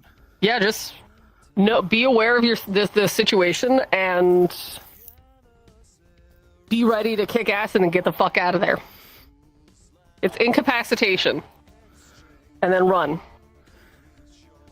Now, for Kenpo, you said it was mostly punch-based, from what I remember. And I remember like Yeah, it's mostly your upper body. a lot of Japanese... There are like, some fancier kicks, but... Like, a lot of, like, karate-style fighting like that is usually, like, a lot of punch, a few kicks. Now, there's some you grabs, take your horse too, stance and then you punch, you block, punch. And then the occasional side kick or front kick. Okay. Axe kick. There's a fair amount to it, but like application when you're unable to use certain parts of your body can be a little bit difficult. Oh, I can't even begin to imagine. Like, that's... And It's chaotic. Yeah, it That's sounds why like... intimidation is an important factor. Honestly, some dude, like a dude's gonna look less masculine if he gets into a fight with a cripple. And I don't use that word as a slur. I use that word as a reclamation. I'm a proud cripple. But yeah, no, he honestly, if you're getting in a fight with a person in a wheelchair, you're other people should intervene at that point. Because that's a person in a wheelchair. Like, unless that person's wanting to, like, steal from you, there's no real reason for them to engage with you at all or something. Mm-hmm. And in the event somebody does try to rob you, throw your shit at them and run. Your life ain't worth an iPhone. Yeah, no, that's another thing, by the way. If someone, like, grabs a purse or grabs a really expensive item of yours, you probably should just say goodbye to it. It's safer. It's annoying. It's really frustrating. You earned that and stuff, but it's not worth dying over. Like, that phone, that can be replaced eventually. You know. Now, if you want to try and play Parkour Hero and chase after them, you know, good luck, I guess. But that's why wheels forward ominously. Yeah, and then if you're disabled, yeah, you have no real recourse at that point. That's just gone. Yep, it's just okay. Cool. Superhero 60. Find a welcome pig to and hope chat. they can help. Hello. And so, what else can I really go over real quick? And I'm sorry if this seems sporadic and kind of chaotic. One, a little tired from yesterday. Two, I have a general lesson plan, and I've touched on most points so far. But yeah, I think we're good. Yeah, and just more or less just kind of riffing with the rest of it. Might be something I might consider doing a little more often at some point, and refine it a little bit. A lot of people are like, "Oh, I don't know if I can keep up with it. It's gonna be like physical," and I'm like, "No, not really. This is gonna be more theory than anything else. You're not coming to the stream to get in shape right now. Fighting's for everybody because everyone needs to know how to survive." Oh, and I had mentioned before that how can I put it?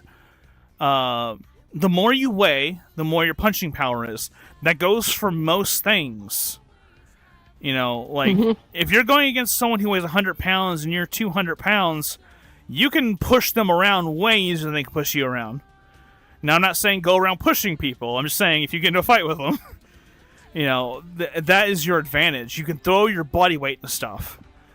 That being said, though, that person who weighs 100 pounds, they can only throw roughly 100 pounds worth of force, but that still fucking hurts.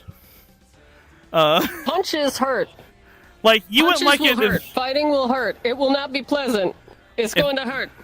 if I took like a 10-pound weight and just kind of lightly chucked it at your head, that would still hurt like hell. It would not feel nice.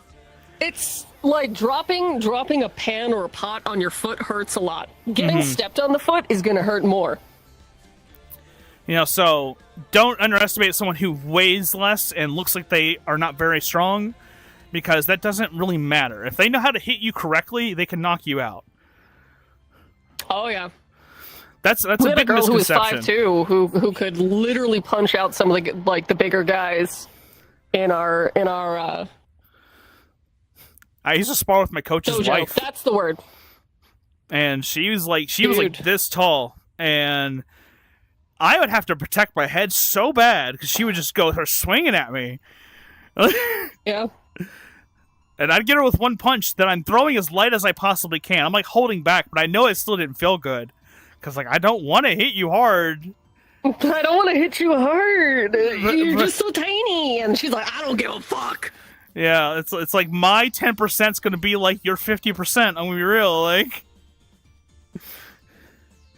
Superhero, I'm doing good. We're teaching self-defense lessons in VRChat. It's more of an actual lesson, more than like, and a little bit of demonstration, but not really a physical lesson of sorts. But if you're interested, that's what we've been talking about. We've went through most things already, so if you want to watch the VOD afterwards, that will be available after the stream is over. Yeah. We're trying to figure out what else we wish to talk about or start wrapping up, just depending on what we want to do. I think we can wrap up. I think we've literally hit all the points that you wanted to hit. That's fair. Is there anything else off the top of my head? I mean, honestly, the biggest thing out of all of it is just our point earlier of if someone's attacking you, not in a match, not some kind of competition, anything goes. You need to remember that. You punch, kick, scream, bite, grab, twist, pull. Grab, twist, pull. You grab them, you twist them, and you pull it off. You know, and honestly, anything in your environment can also be... A spoon can stab somebody if you try hard enough. You know, so... Spoon. You know, so again, like, a random object can be some kind of implement to defend yourself, depending on how hard you're willing to try. A glass, depending on how hard that glass is, or how good... And you want to... Again, I'm not inciting violence. I'm not... Don't do this unless you have to. If you hit someone with the glass, though, you want to hit them with the base of the glass, not the rim of the glass, because that's what breaks. There's a lot of, you got to do it the right way, else it's not going to work right.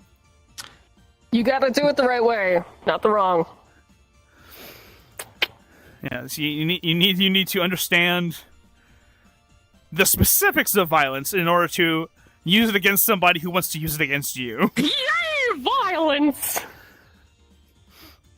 And touching on the knife thing again one more time, it's not going to be a CQC fight a majority of the time. A person's just going to want to... They want to do if someone's trying to stab you in a way they would like in a prison, they're trying to do as much damage as possible in as little time as possible with as little notice as possible. by If anyone somebody around. has a knife, scream at the top of your lungs, "He's got a knife and he's going to stab people!" And Yeah. you get the fuck out of there. Yeah. Now, there are techniques to use against that, but again, that's usually more controlled scenarios. But Unless you know, do not go. yeah. Like, some people think they're going to be like, a knife. Huh. Oh, again? Huh. Those are techniques for that, but that's most likely not going to be the scenario. So, I'm just reiterating that. Again, just remember these things. Violence comes in a lot of shapes and sizes when it comes to how badly someone wants to hurt you, what they want to hurt you with, and why they want to hurt you. And that's been the point of this whole lesson today, is that if you're an LGBTQ plus person and you are in an area where it is not safe, you don't feel safe, what do? Try not to go out alone. If you are alone, don't say you're alone. You're with somebody at all times. Carry some kind of self-defense implement, mace, some kind of very cute metal cat ear keychain of some sort for punching people with. If you are skilled with a knife, sure, I wouldn't recommend it unless, I mean, you can have it for a tool if you absolutely need it, I guess. A cane for someone if you are disabled. That is something that you can use to help fend someone off as you try to escape. And again, you want to fight, but you're not fighting to win. You're fighting to escape, which is the win goal for us here. You want to fight in order to survive and live the next day. And suffer as little damage as possible. Mm-hmm. And that is the core lesson of today. Thank you so much for coming. This is Nerdy. You have a Twitch channel, right? Allegedly. Allegedly. Hold on. Let me just, I should have asked that way sooner because I meant to tag you in the stream title. Oh, no, you're fine. There you go. Look. Wow, what a fucking gay nerd. There you go. Go follow Nerdy Nanny. They are they saw what I was doing and contacted me, and they wanted to add their expertise to it, which you've been a huge help, and also added some well-needed humor as well. Humor is the thing that I do a lot of very good. Yes. Wordsing, not so much. Wordsing good, bad, humor good. And let's see. Part of me is like, it's never mind, it's still acting weird. What should I do after Your this? leg is seriously just telling you to get fucked. Like, I want I'm to so do sorry. I want to do another 2 hours, but it was supposed to be rhythm games, and it's not going to happen, I think. And so I'm trying. You can play rhythm games in VRChat. There's a bunch of them. Oh, I mean, like, just something where I'm not in VR, because this is kind of what the problem is. We'll do some rhythm games, or some Repo, or some I mean, I could launch. Dark Souls. I don't know. I could do Resident Evil 2 again with crowd control, like I did yesterday. Ooh. Is that the one with Leon Kennedy? I don't know. I don't know my difference in horror games. Okay, my son's obsessed with that guy. Crowd control makes that such. I had to come up with. They randomly spawn in Mr. X. X gonna give it to you. Mm-hmm. They spawned him in. Beautiful. They kept taking my ammo from me. They kept giving me. Sounds diabolical. They kept giving me ammo for guns I don't have. Oh, handy. That's perfect.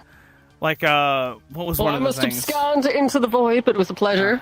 And I look forward to doing some shenanigans again. Trans fucking lives. Absolutely. Matter. Absolutely. And also, we're supporting Trans Lifeline. And if you weren't here for it at the beginning, Trevor Project is going to be suffering some problems thanks to the current administration, so they may need some help in the very near future as well. Woo!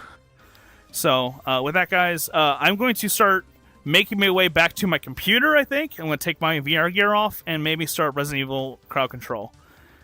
And Very Nerdy, well. thank you again. Oh, thank you for having me. And now I'm going to go be crime to gay. And like that, they're off in the wind. So, let me get out of this mess here, and I'll see you guys in about a minute and a half or so. I'll run the bumper for the charity, and then I'll hop on over.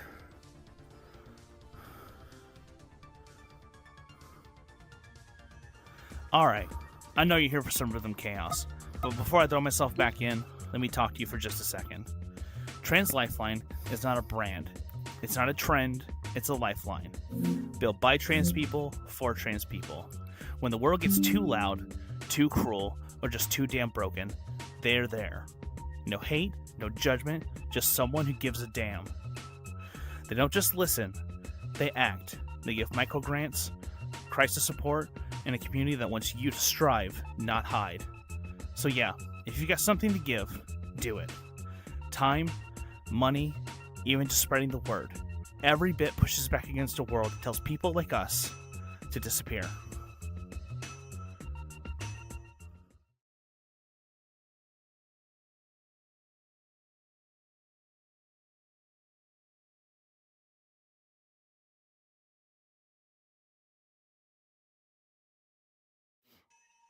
Hey folks, thanks for being here.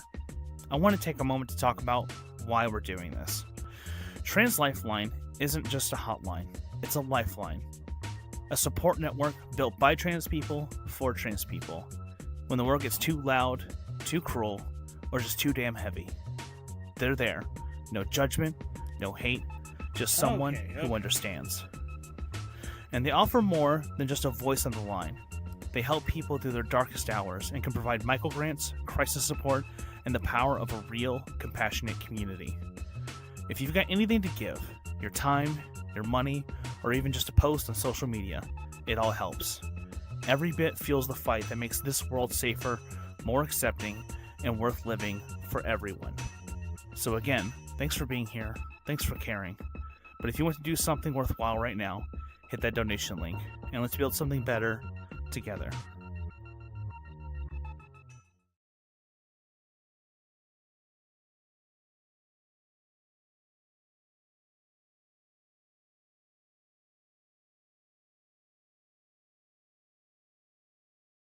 Haha, welcome back. I was like, oh no, is the V2 avatar not showing up? But it showed up eventually.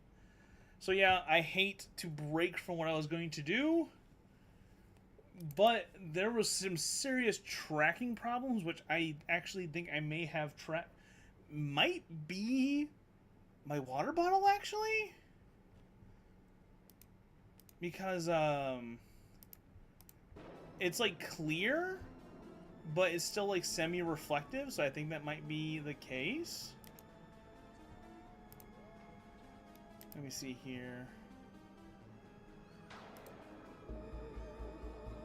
Cover that thing in gap. God damn it. Oh, I am much quieter now? Oh, I switched microphones.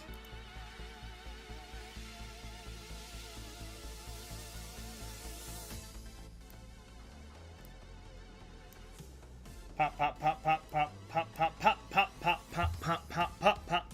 Yeah, I actually turned my volume down while I was in VRChat because it was very overblown. There we go. Let me grab my water bottle real quick.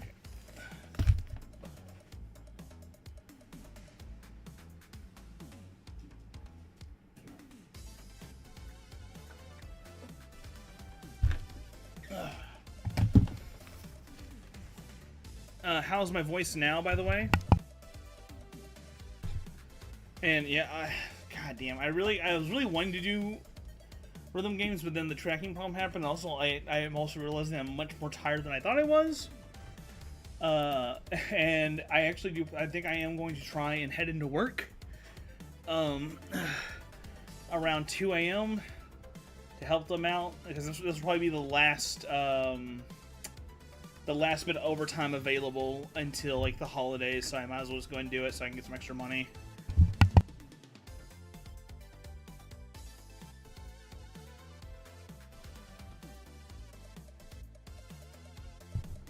I need to do some diagnostics on my setup, though. I don't know what the hell's going on. Alright. And my stuff is also very old, so that might be contributing to this as well. So yeah, let me get Resident Evil up.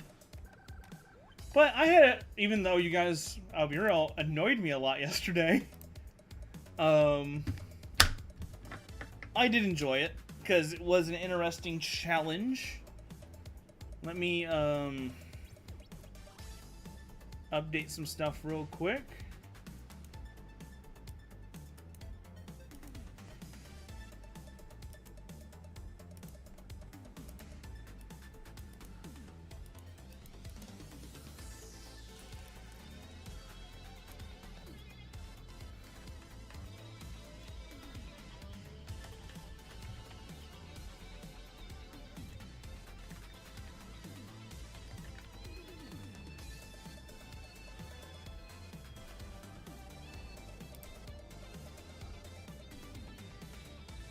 You might be able to scrounge up more fuel. How dare you?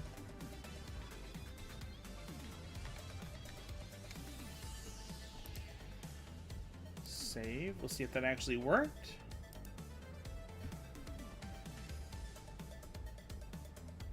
Hey, the actual thing change works now. Let's go ahead and turn off the synthwave Castlevania music. By the way, the fact that there's synthwave Castlevania music is fantastic. Okay, I'm starting up the charity session. Charity session is a go. Don't do anything until I actually start playing, though.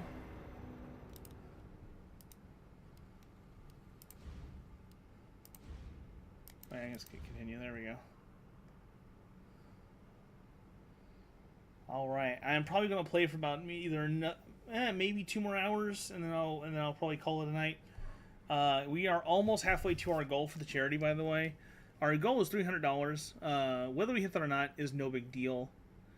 We have raised money for the charity enough as it is. Let me just say real quick, do not do anything in crowd control real quick. I'm going to be pausing, and I'm going to be checking the charity stats real quick, so we can get an update on the amount raised. Also, shout out to Nerdy again for helping.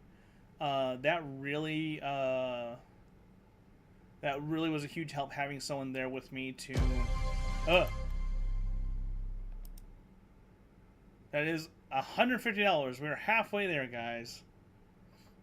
Thanks, guys, for donating to charity and helping out Trans Lifeline. Oh, and that equals. Oh no, do I have to? Okay, wait. So, I'm not gonna put all the. Actually, wait, no.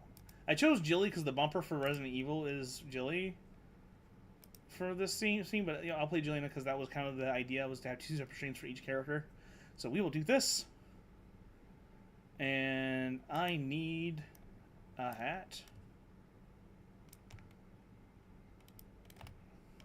Actually, you know what? We'll put the hat like over here. There we go. Got me a little tiny bowler hat. And we'll just put a burger like on my shoulder. There we go. We got burger. We got burger. All right, so real quick, let me look up the charity thing still. It is not the easiest. Oh, there we are. Okay, we've raised $15,696.18. By the way, this is kind of like a Russian nesting doll situation.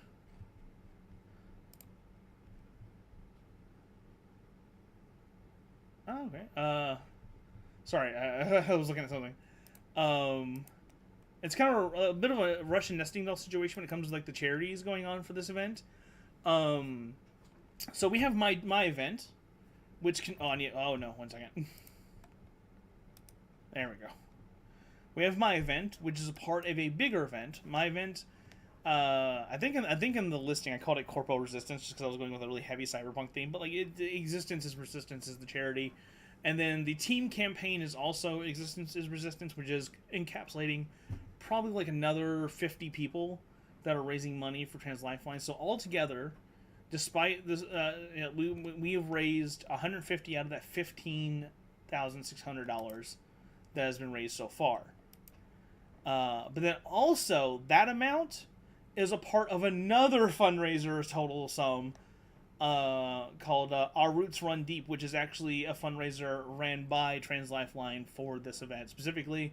And with everyone participating in that one total, $55,000 has been raised amongst everyone giving to Trans Lifeline during this month total so far for that event.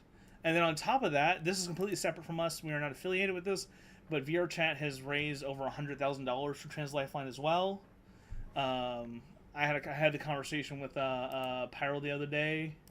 Very short conversation during I think it was during the Night Rain. I think it was during the Night Rain stream where you know, like there you can definitely take issue with a lot of the corporate issues or you know that kind of pop up with VRChat nowadays. You know, things are heavily monetized. Why is Steam VR loading? No, get out of here. No, I can't have this. It just decided to do that all of a sudden. 1 second. You know, like, despite, you know, some of the practices that I don't agree with, like the easy anti-cheat and stuff and things like that, because easy anti-cheat literally made the game harder for people to run on weaker computers at a decent, you know, frame rate in VR. And a myriad of other problems, of course. That aside, good is good, and a lot of VRChat's base are definitely of the LGBT plus and trans community. Well, I say like it's two different things, it's the same community, but you get what I mean. And so $150, $170 actually. Now that more money's been donated. Sorry that I am kind of protracting this real quick. It's very important, and I just want to make sure that I get it clear. But yeah, so we have $170 that we've contributed. The group themselves, the total Diverse Hearts are us as a group, which I don't know if... Okay, I'll go off on that tangent in a second. Have raised $15,600 roughly. And then for Trans Lifeline running their fundraiser, which the Diverse Hearts Existence as a Resistance Tour charity goes towards that total as well, $55,000 some odd has been raised for Trans Lifeline in the last 4 days. So that's fantastic. Or actually, I don't know if that totals for 4 days. That might be for the whole month for that fundraiser. So don't quote me on that. But still, that's a lot of money, and a lot of money that they need. Especially if things start going the route of the Trevor Project, which I touched on that with Nerdy. And Trans Lifeline is its own separate entity, but who's to say that the government is going to continue to care about that at some point, you know? We're running into a lot of situations like that where it's like, yes, we can say that these situations will be like this, but eventually, what if they just go, well, nuh-uh. You know, I know that's very dystopian. I try my best not to be dystopian, but I am just trying to provide you with the knowledge and perspective of which we are pushing back against. And that's what's important. And that's why I ran that self-defense stream for the past hour and a half or so. To give you guys some knowledge and some stuff to defend yourselves with. It all seems very basic. Some of it may seem like it's very common sense. But the thing is, though, in a tense situation where your life is in danger, common sense may not be common. You might be panicking, and the things you're doing might not make sense. You know, and so understanding that mentality, digesting it, and putting it towards protecting yourself is what makes that advice work for you. Okay? And again, telling a person in a situation where it could be the worst situation of their entire life to just be calm and figure it out sounds ridiculous, but also it's true. It's counterintuitive, but it's true. It's very important. Sorry that I'm going off on that tangent. I just want to reiterate that. It's very important. Okay, so now that we've gotten that out of the way, funny haha stream for charity. Very serious thing about defending self. Let's get Resident Evil 2 Remake crowd control underway. It was going to be rhythm games, but you know what? I'm fine with this. Alright, we are in game. Very big news just happened. Wait. Jade, what happened? I'll play a little bit real quick.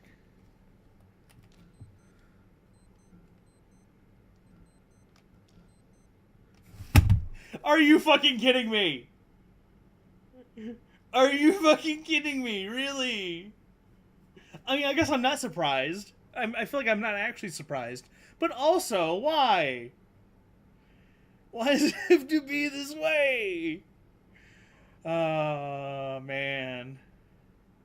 Middle East War 2, Electric Boogaloo underway. Yeah, peacetime. Peacetime, President. Fucking, let's go.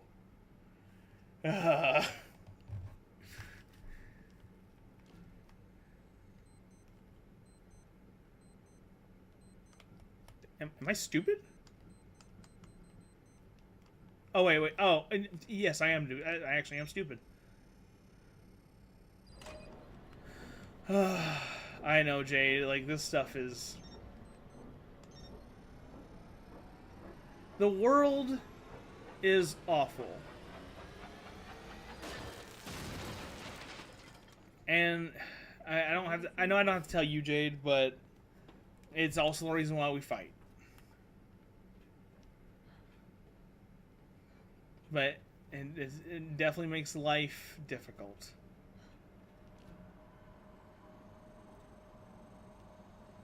So that needs to have power routed to there.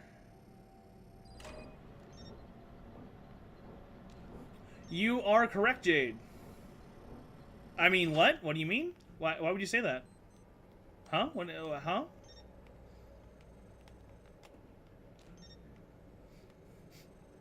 Was that subtle enough? What is happening? I didn't even do that. Oh, goddamn Steam VR. Give me a second. I'm gonna have to... Do not make any redeems. I have to restart Steam and everything, because Steam VR is still reloading itself. I don't understand why it does that. It's always done that.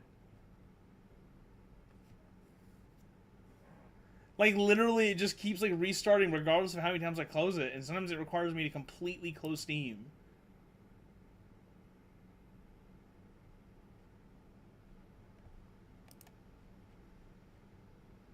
You guys should still have your gold coins. If not, I think I can give you coins.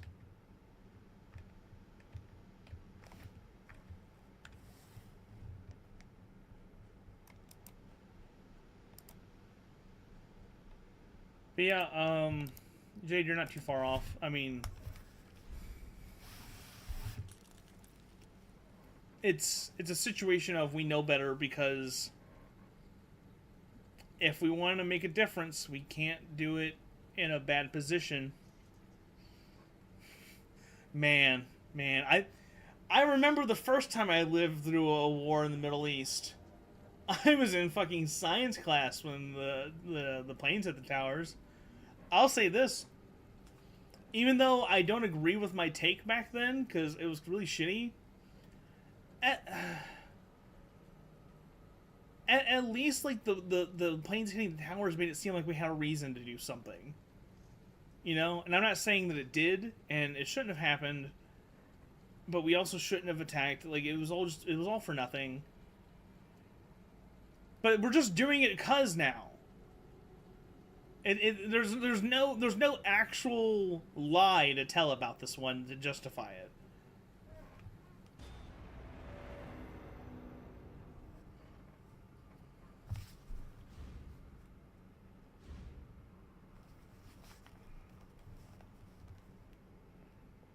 Okay, I think Steam VR has finally learned its lesson.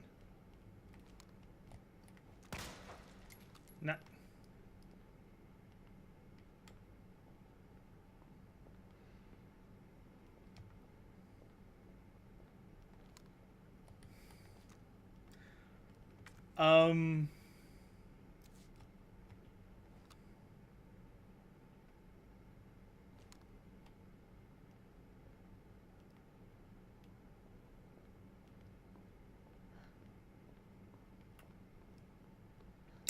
There's a problem.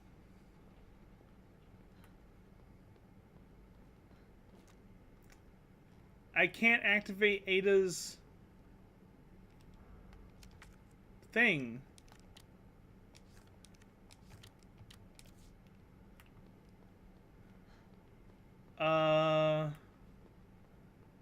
It's literally not working. I think when you threw something in my inventory that it broke the game. Because I think it has to spawn in her second item slot. Because I don't think she spawns with it immediately. I think it spawns once it tells her to use it, and it's not telling me to use it. Oh no, I had to examine that. Wait, I think that's right. Did I examine? I did examine it. Yes. Okay. Sorry, I'm getting ahead of myself. Okay. All right. My brain wasn't processing it properly because I'd already done it once before. That would have been fucking hilarious, though, if that was a soft lock you could do. Candy from a baby. Okay.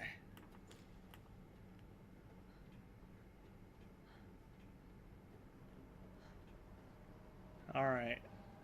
This is where Steam VR kicked in earlier, so we'll see if we can just...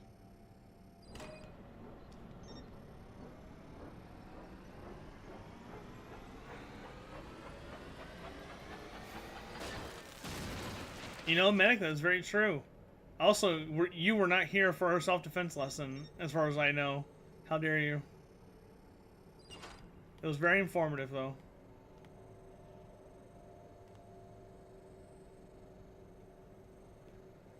How could you have done this?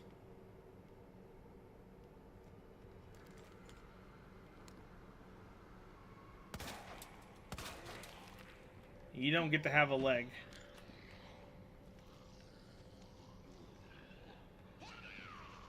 Oh, you spawned a zombie!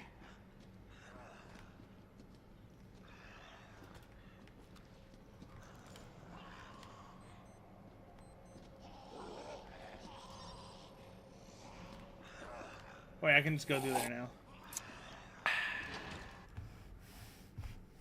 There's my water bottle. Don't escort yourself in late. Unless you're going for a swim, then have a nice swim. But I know you're not. I know you're not. It's not what you're saying. Stop that. But we had a nice, long, protracted discussion about self-defense and prevention and escape routes. Honestly, that's... I'll reiterate quickly for you. A lot of the point of things we talk about is the point of a fight in real life isn't to win, it's to escape and live the next day, which, I mean, that's ultimately the win for us, right? You know, you're not in a competition with people, so there's no rules. You do whatever you need to survive.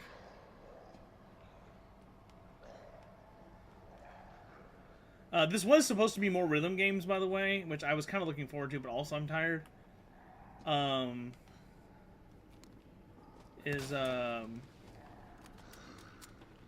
Oh, fuck. I need to be looking for a thing. Fuck.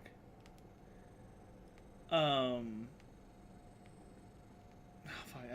My head's blinking.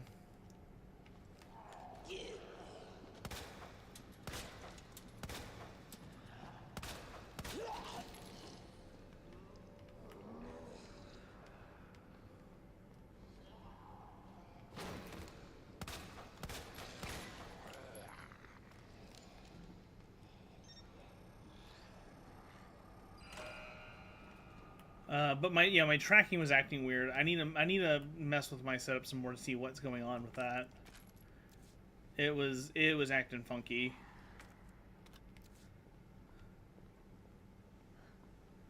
But the person who was with me on stream, Nerdy Nanny, they are on Twitch. They are also a part of this event and everything.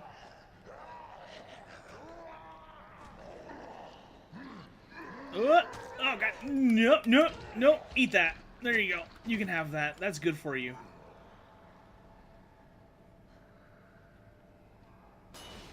That's the thing. I don't really, but I think it could possibly be my water bottle. It's like clear plastic. Got you now. So it's not exactly, Always been good at running, Annette. Give you that. it's not the most reflective, but, like, it's clear and a little shiny, so then maybe that's what it is. It's the only thing I've changed recently.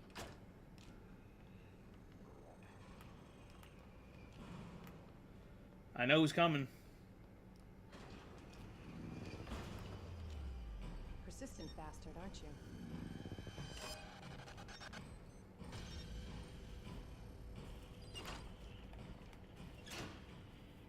I fucked it!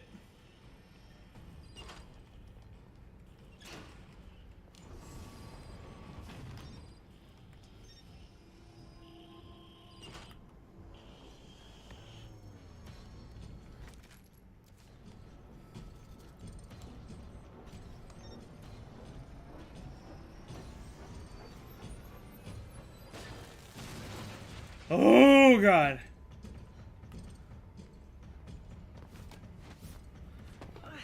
Yeah, like I think I've used it I think once before while I was in VRChat and it was fine, but every other subsequent time that I hopped in for any reason, which was mainly to make the promo videos I was working on, might be what was it's the only thing I can think of. It's the only thing I can think of.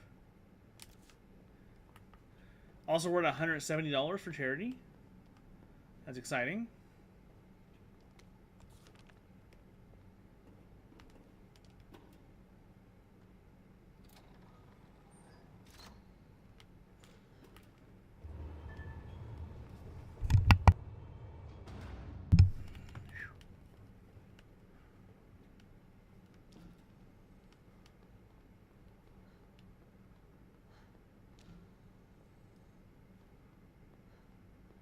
I know what happens here.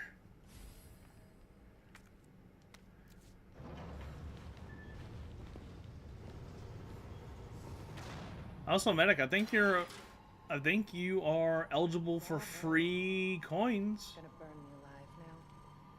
You'll never get your Free filthy 50 hands coins on for I'm not the only one after it. if you can access crowd control to get coins to mess with me, you can do it through that. It'll apply to the charity. Or you can type in the exclamation point donate if you want to. But that won't give you coins though. Fuck, I don't remember where this starts at. There it is.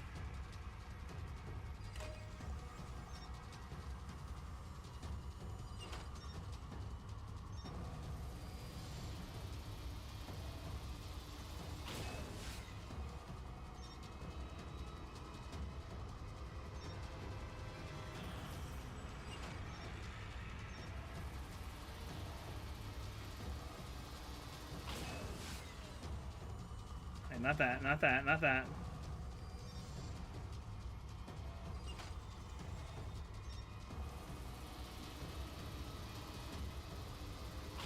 Not today. That bitch knows what she's doing.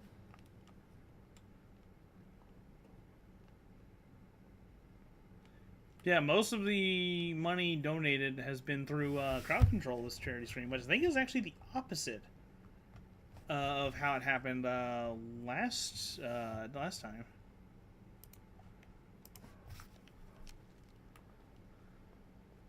Visitor clearance confirmed. Your ID is authorized until October 1st. Please return before this date. Not gonna happen. I don't remember doing it go that way or no. Oh. $180. Thank you, Medic, for donating to Trans Lifeline.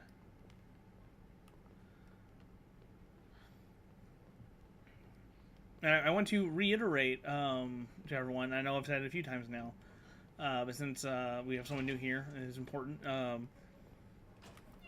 The Trevor Project, which is the LGBTQ plus side of like the suicide prevention hotline, is at risk of being defunded because they think quote-unquote regular suicide prevention is just fine. So what we raise for Trans Lifeline here will honestly can actually save lives, especially if that ends up happening. Is your husband still alive? Or did you kill him so you could take credit for G? Interesting theory. You don't cooperate. I'll get a sample from the nest. Over my dead body.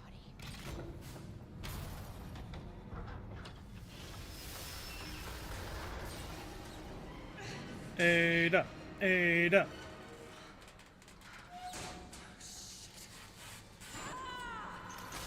I will say, Resident Evil 4 Ada's Separate Way campaign, exquisitely done. I saw someone playing the original Separate Ways, though. I forgot she fights U3 in that. I really did. She's the reason why U3 actually, shows up the way he does in Leon's campaign. I forgot all about that.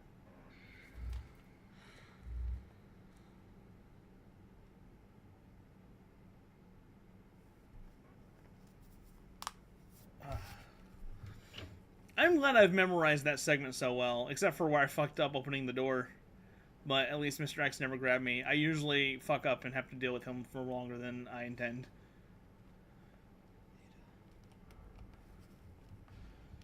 Oh, giant Leon. Ada, where are you? I don't know if you guys hurt me or if this is wait, no, this is just the health I was at. Oh, she did set him on fire to prevent him from growing a G parasite. Oh.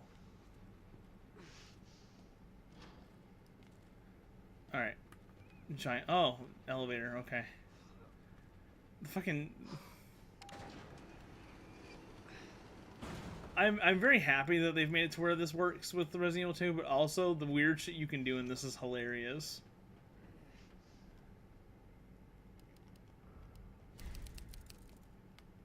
As you can see, I'm saving way more than often in this game because of y'all. Oh, great.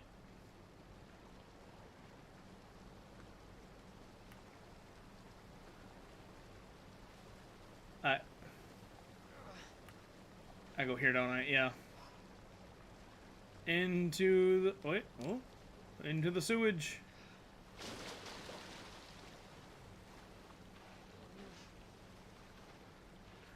You should have saw it, Medic.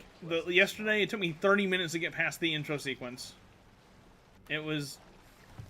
The zoom in made me think something bad was about to happen.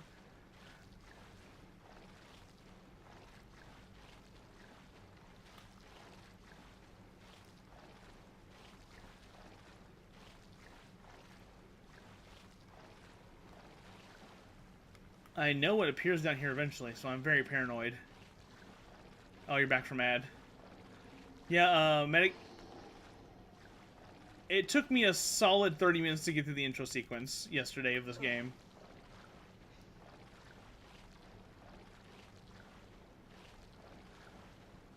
Like, just the amount of chaos that kept unfolding just at the beginning of the game. I had to develop strategies to counter the redeems. Like, it was stressful. Which, I mean, it could still happen today. People still have enough tokens, as far as I know. Oh! Not good. Not good. Bat!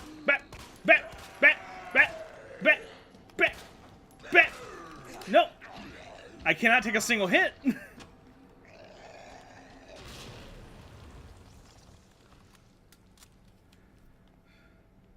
If you can't tell, one of the last things they did to me was knock my health to 1 health. So that's what I'm dealing with currently.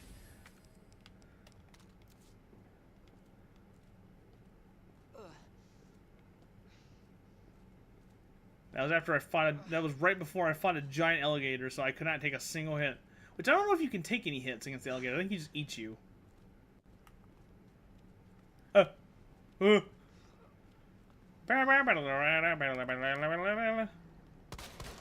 god. shit! You're not dead.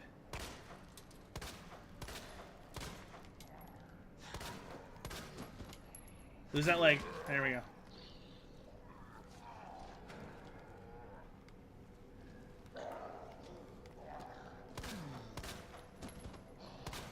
I don't trust you.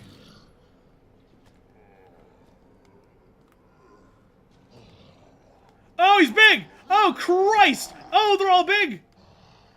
Oh, that was scary to turn the corner. I can't avoid that hitbox. Goddamn.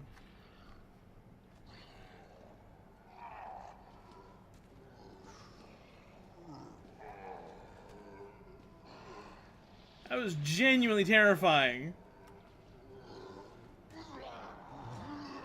Okay.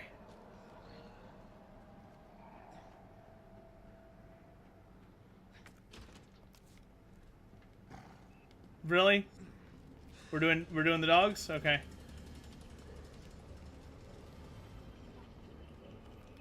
Woo!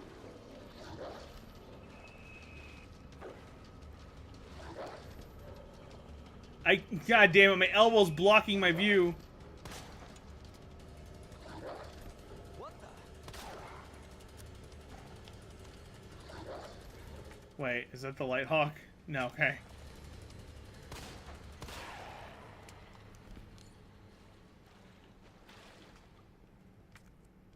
I'll take that. Second I've had all run.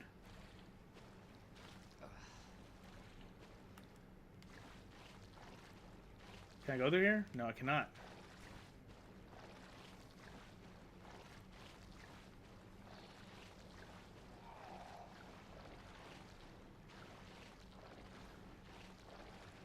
Yeah, my goal yesterday at a certain point, I was like, I'm getting out of the police department. You guys are not stopping me.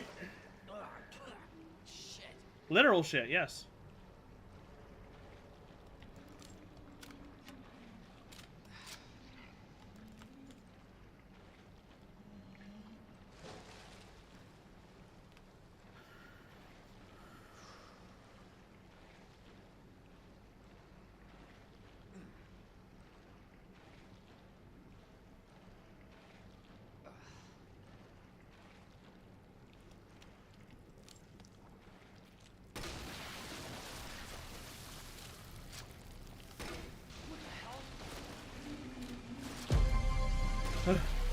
Oh, another $10 for my medic.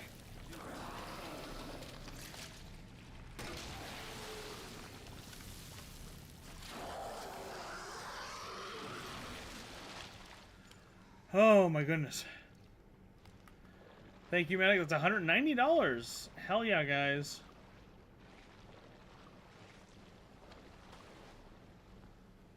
Yeah, I'm thinking about it. I could have probably just avoided him.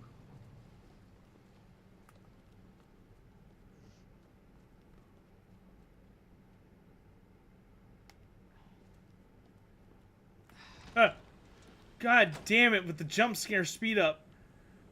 Cable car. Interesting. Where'd she go?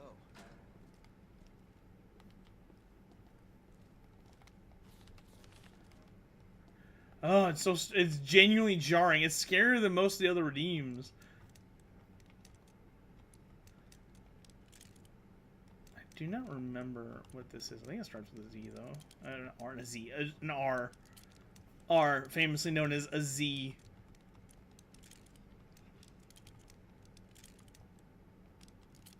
This is one I don't remember. Hello, sir. Bye. God, I hope he can't jump down that. Because some of the spawn-in ones break the rules of this game. They can like go to areas they shouldn't be able to. I don't like the sound of that.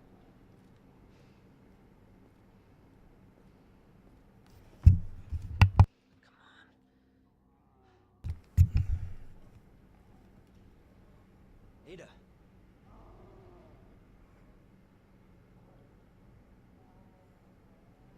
And some of them will follow rules you didn't even know existed. Oh, great. I'm tiny. There was a time, medic, where I had to climb up these pallets to escape, oh god. to escape one of the monsters, and since I was so tiny, it literally would he would climb, he would do the climbing animation, but he still couldn't get up on the fucking thing. So he was literally too tiny to climb the pallets.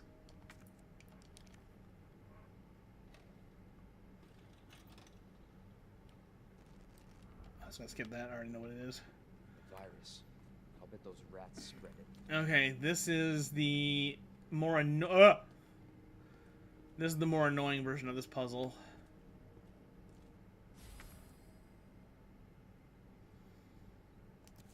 Oh wait. What am I doing?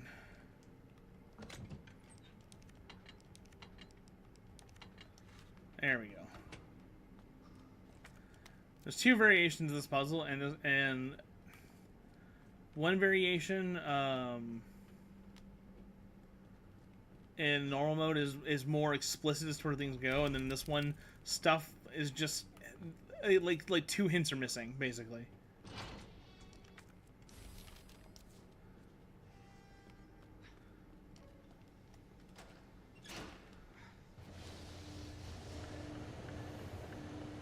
I have enjoyed testing my knowledge of this game and having to deal with new random threats from you guys. It makes playing the game new again.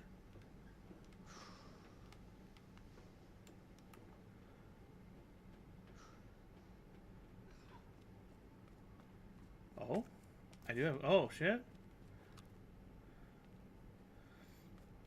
Oh, they've constantly taken healing items away from me in this playthrough, so I've been running on like Shit.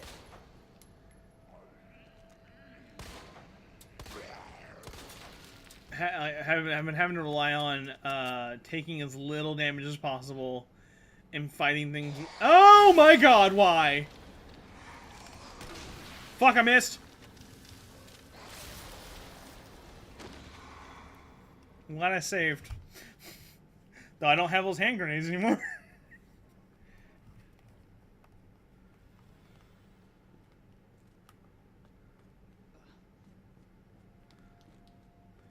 Yeah, like, just summoning in the most agitated enemy in the game.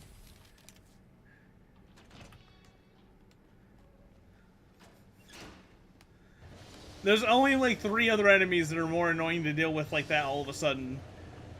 And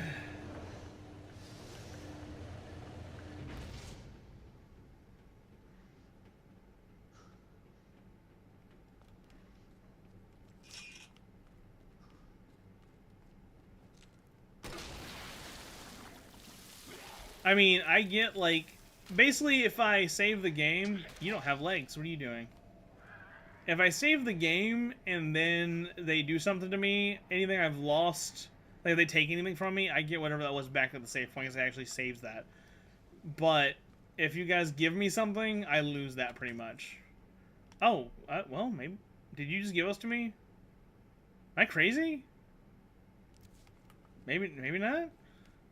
Also, I love the ammunition for the gun I don't have.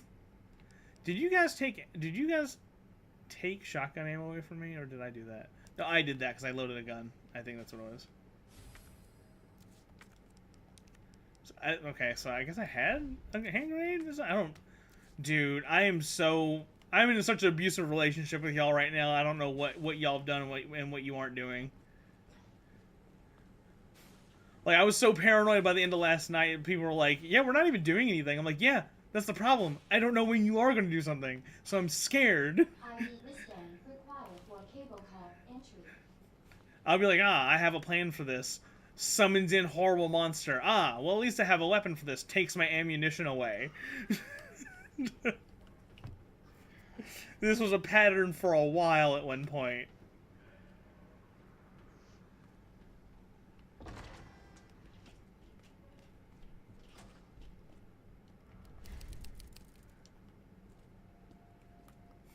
God damn it, Jade, really?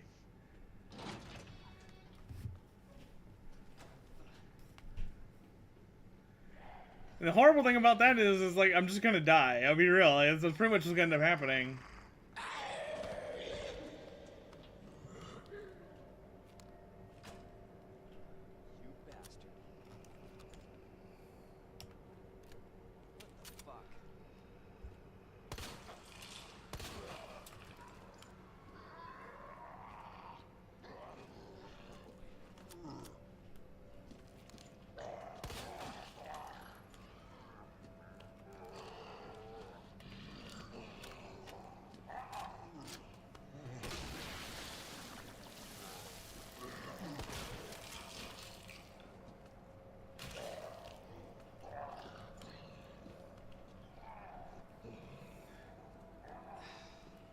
And if you couldn't notice, Medic, I have very specific plans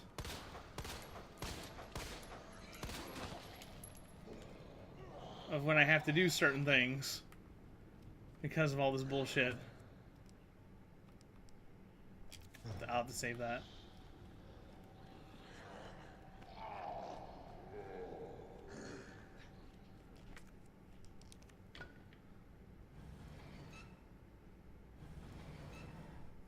Oh, never seen that perspective before.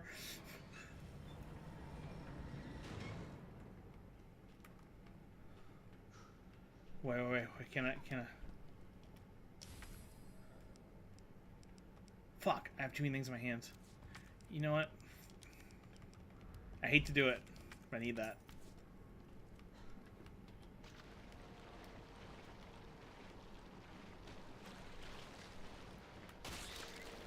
I can't climb up! What the hell was that? Oh my god. Damn it, I was going to try and take advantage of how fast I was going, but I literally couldn't do anything.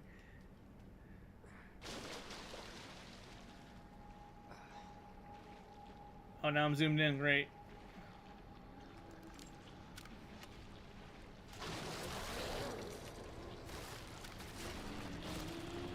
Can't reload, huh? Okay.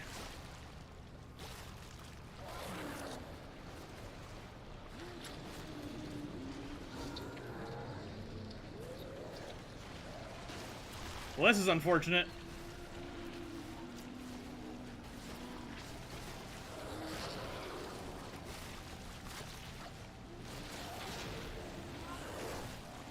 I literally cannot climb up because I'm too tall, too tiny.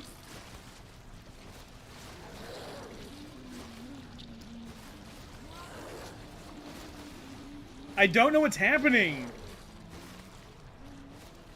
Oh, I'm slow.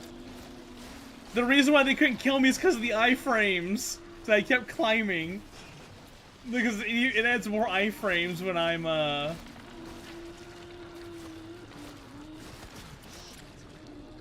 Hasta la vista, baby.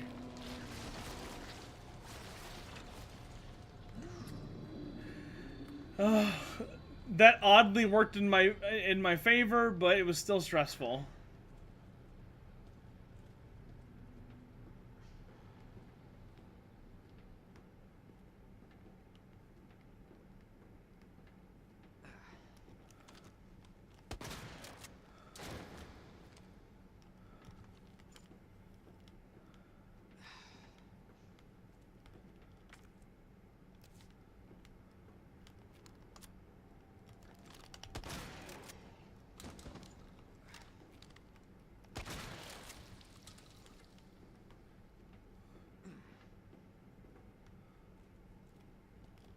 Let's see here. Okay, we can't use the random one. Oh, I just realized. God damn it. I may have fucked up a little bit.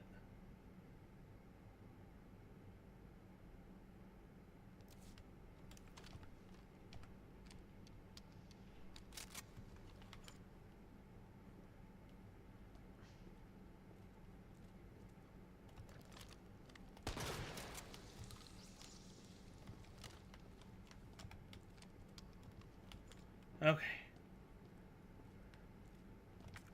So I need this one. Oh my god, this has made my life a million times more difficult because I didn't realize that this is the segment I was going into.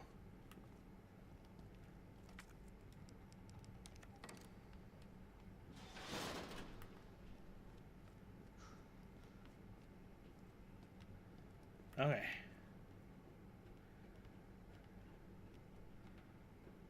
Sorry if I'm like quiet. I'm like having to do focus mode right now.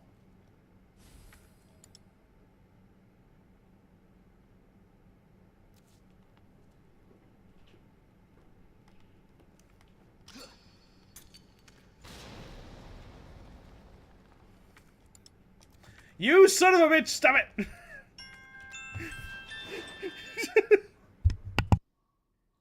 Trying to pick up the key item, can't do it because fuel.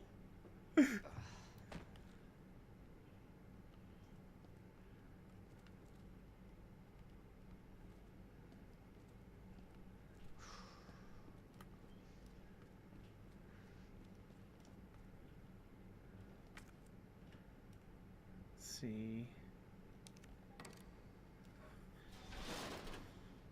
Thing is, I'm in a really bad spot because I do not have the inventory for a lot of this. Alright, so now I need to go through here.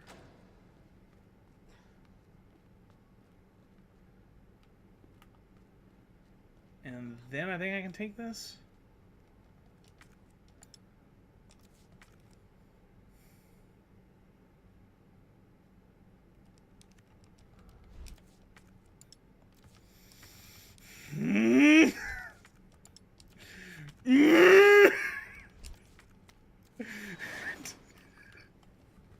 Get a little upset here.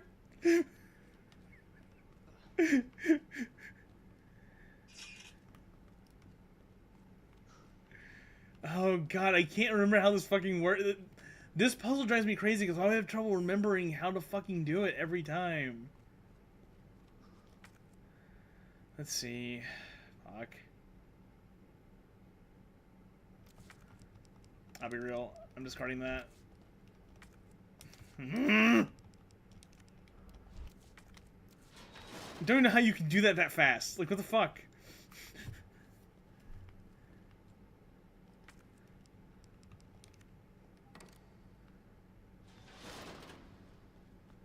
And then king here, I believe? Let me run through here. Alright.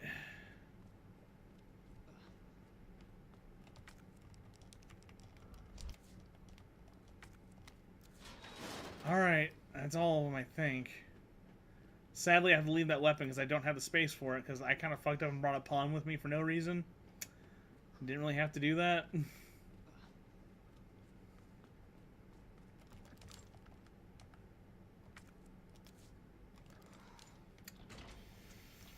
Fucking hate this world. I also genuinely didn't know zombies could climb up this.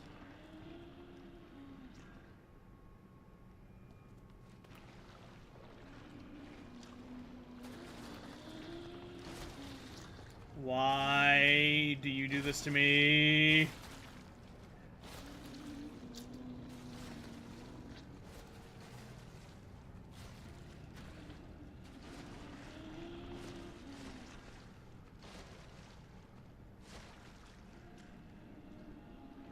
There's so many of them.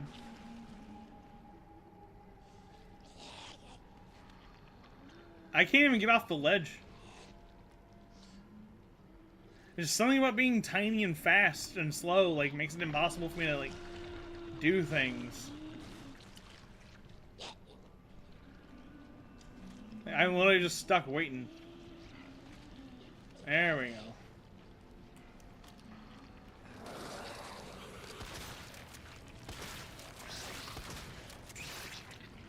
No, you don't.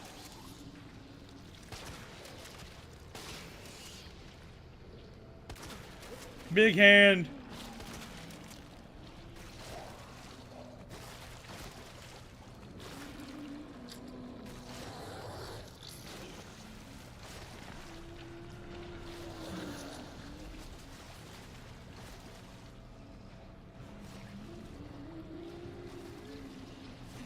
Don't be suspicious. Don't be suspicious. Don't be suspicious. Don't be suspicious. Don't be suspicious. Don't be suspicious.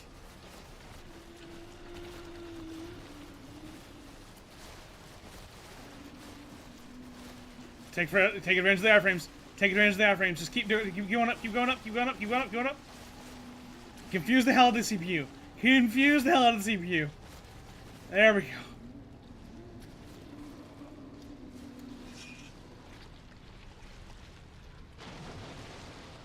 Oh, Christ.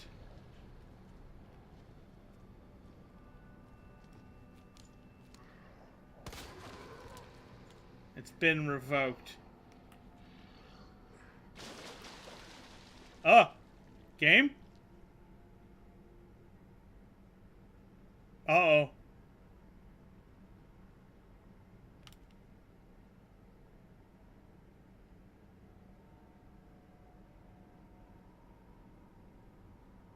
Uh-oh.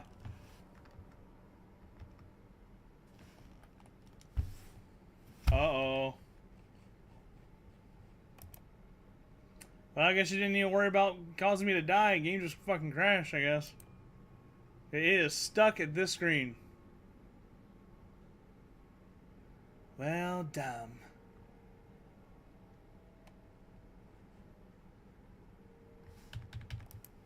Like, what the fuck? Crowd control? You fine? You doing okay?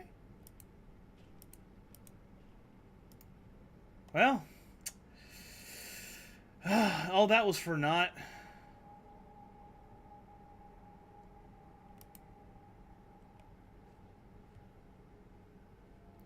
So weirdly enough, I closed the game. There's still music playing.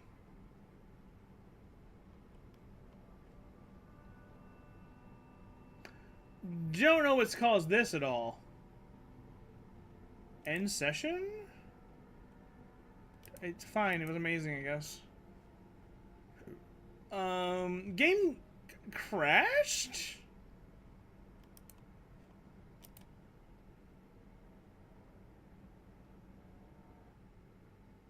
Okay. Game stopping. Like, I even closed the window and it was still playing music. What the fuck? Alright, let me do something real quick. I'm going to...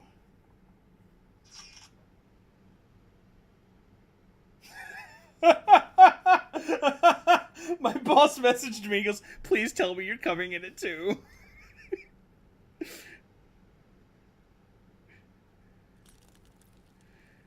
Yeah, I'll be in, because, I mean, honestly, there's not going to be any more overtime after this.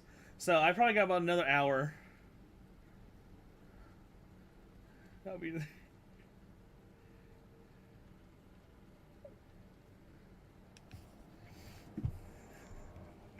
I guess it's not going well.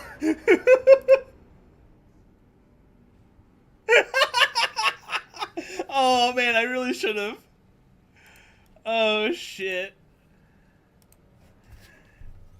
Well, you know, if you go to twitch.com/jellyfruit and donate to Lifeline, I might come in. You know, where even am I? Oh, thank God, I have most of everything. Oh my God, it checkpointed. Oh shit, I forget this game has that.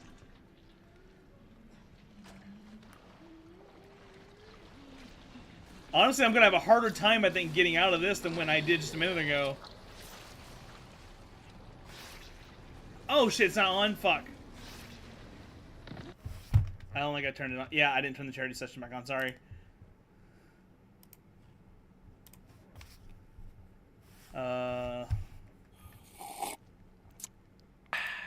See, it is up and running now.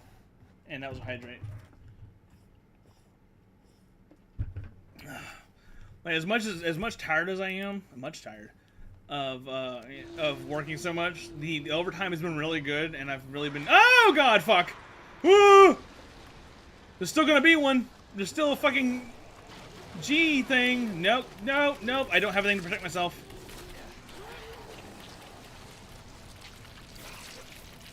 Oh, that's right. There's a poison status. I forgot about that. If I can vomit it down my fucking throat. I don't know if I can die from this. I'll be real.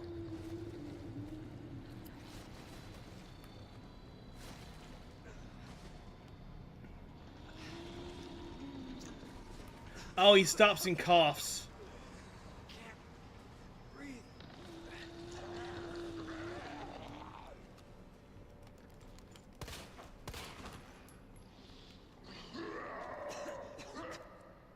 Oh, this is fucking perfect, isn't it?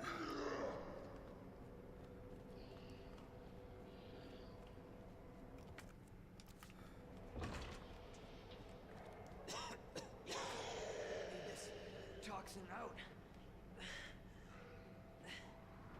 Leon, I'll be honest, I don't think I've ever been poisoned in this game except maybe once before. And I don't even remember what happened.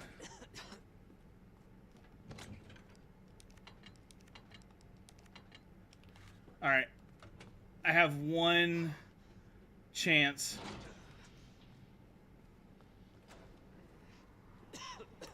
Leon, I got you. You just gotta survive like 30 more seconds.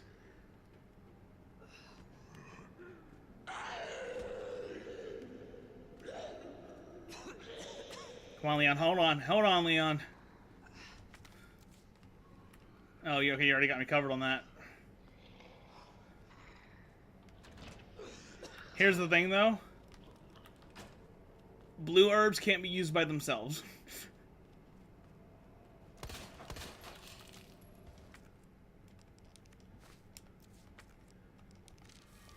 There we go.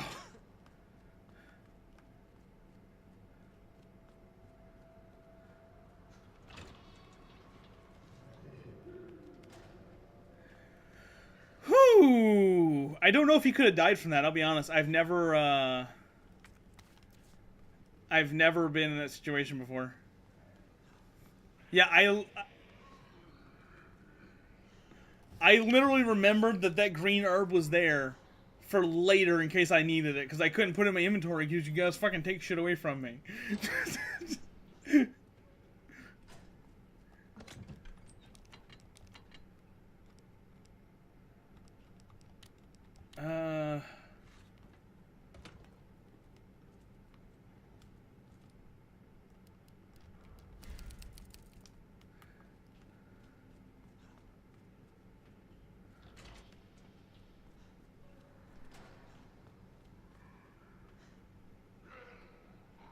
I think it's just the debuff and that he just has to stop and talk and cough occasionally. God, I want that fucking weapon, but I don't want to deal with that shit again. Never mind. It was mainly just to get those fucking chest pieces. That was the main reason for that. The weapon's secondary. And it's not even that good, if I'm being honest. It's just fucking.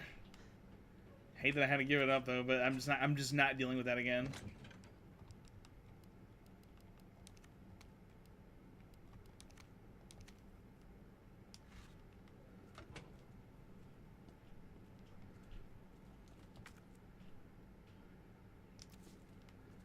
Alright, the clue in this one is worse than in the other one.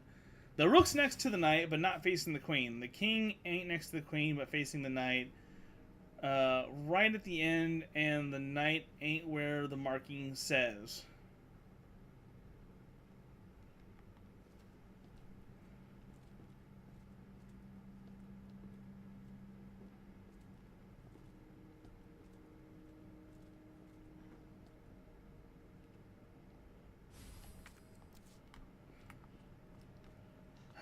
Let's see.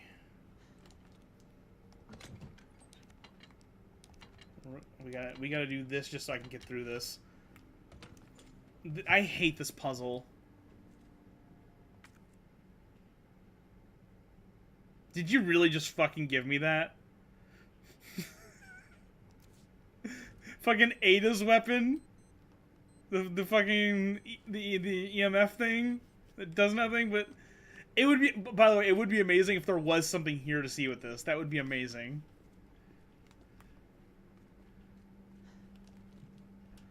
Like, for some reason, there was just stuff in Leon's campaign that could be used with that, but they just never did.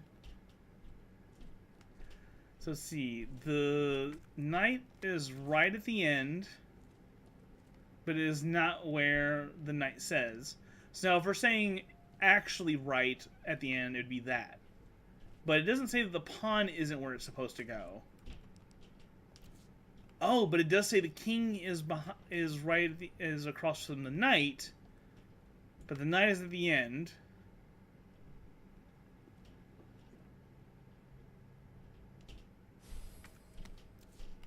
Here, wait. If you guys are gonna do inventory stuff, you probably wait until I actually get done this thing then.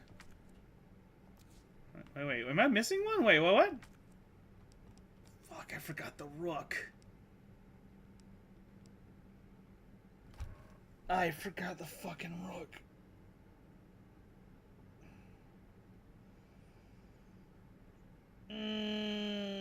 I forgot the rook.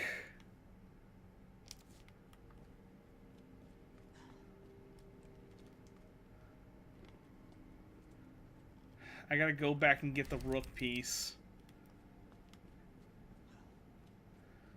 It's in a different area. It was an area I was at, and I just forgot. Hello, sir. He's really just—he's like, I'm gonna kill you. Eventually, I am gonna be where I can get to you. It's gonna be this way, which.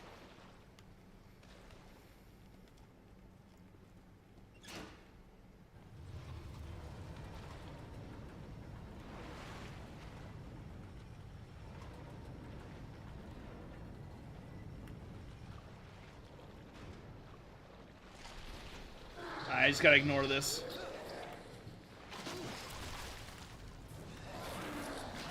God damn it.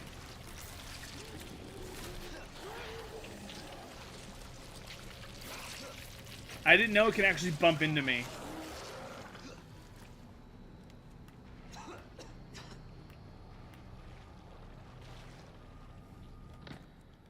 Well, we're gonna test to see if I can use it by myself. Oh, I can use it! I need the T-bar! God fucking damn it!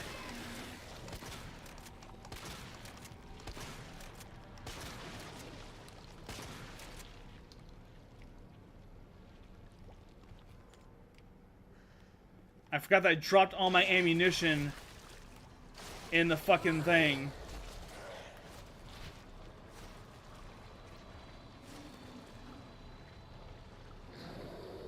There's another one.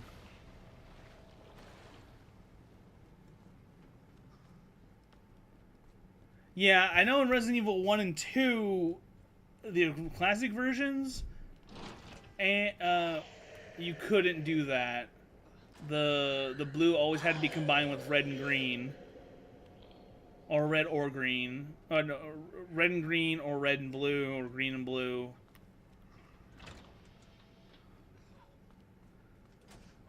Okay.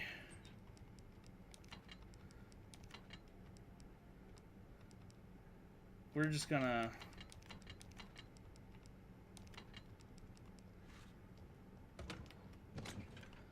I will say one of those ammos is handy. I'm just not keeping the gun for it in my inventory right now. I just literally saw ammunition spawn in my fucking inventory, I swear to God.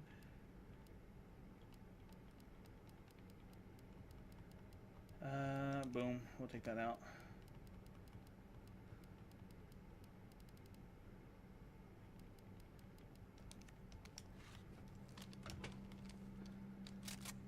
I'm like doing like a limited inventory run. This is ridiculous.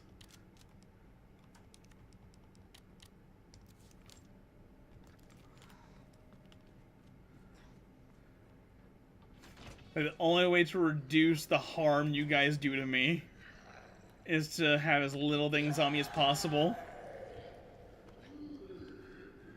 Or have a completely full inventory of things you can't remove.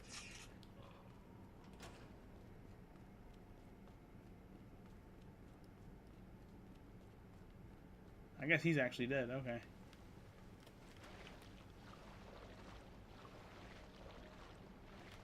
Well.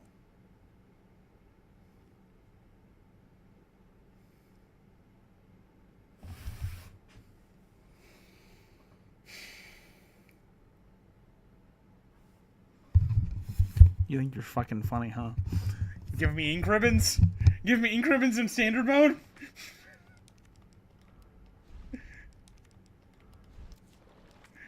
You guys are the type of people, if I was doing professional mode, you'd never give me ink ribbons.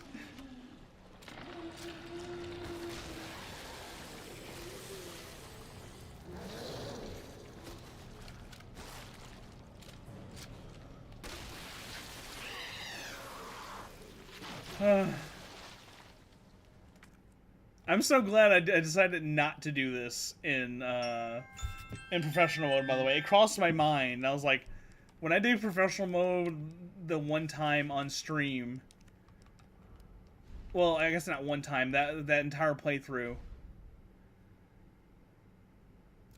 like, God damn it, Jade.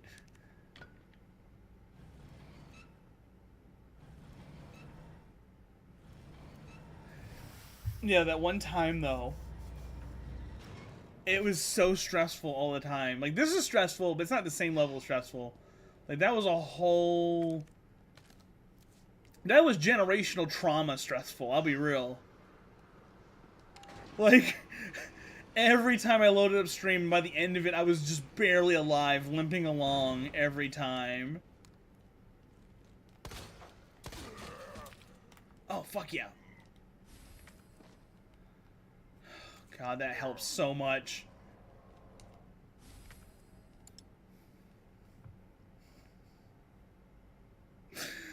Why?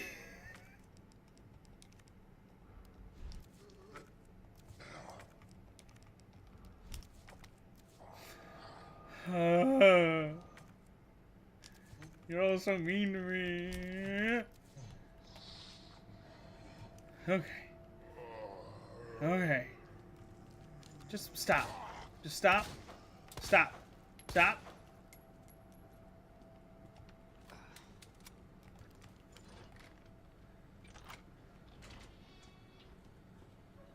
Yeah.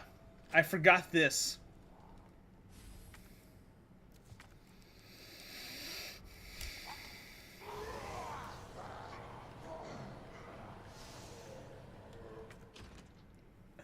I left the key!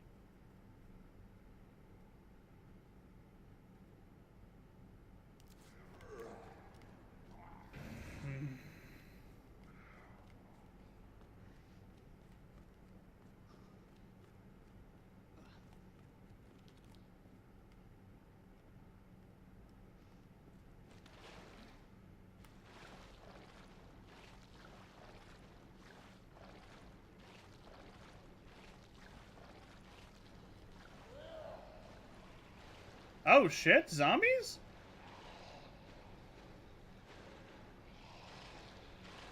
I'm actually surprised. I don't remember. Oh, fuck.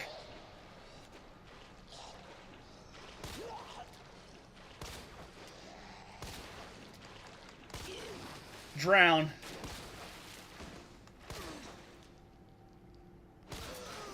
Drown. Ugh.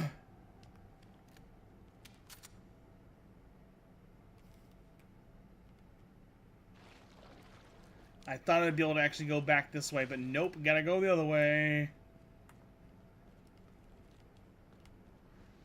I'm like panicking so much and trying to...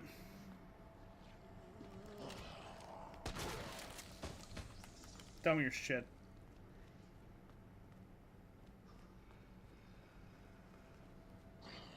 Have fun.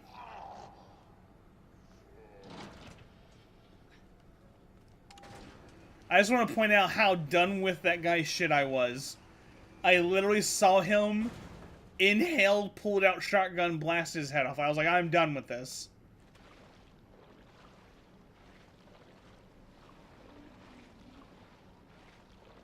I'm ignoring that for a reason.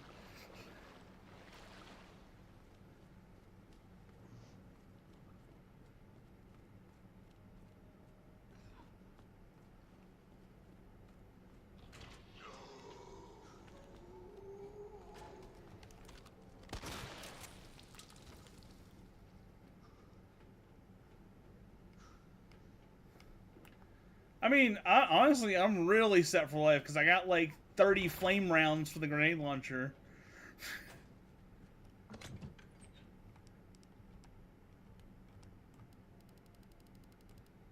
12. That is more than sufficient.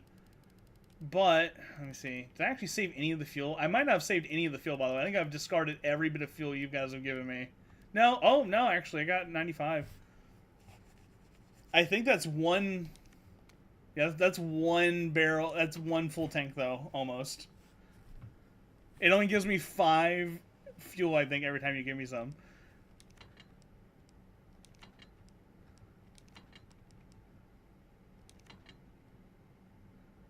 Okay, we're gonna toss that in there because I want to go back to the police station real quick. No, that's the courtyard key. Really? Sort? Where the fuck's the key at? Don't tell me. Did I discard the key? Fuck. I hope it. Oh, there it is. Oh, that'd been bad. Yeah, there it is. 1 health.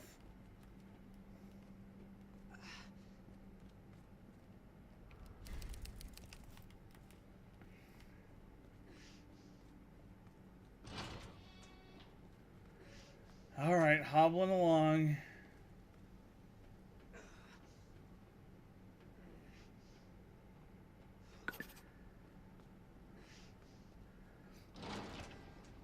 I'm on a mission right now.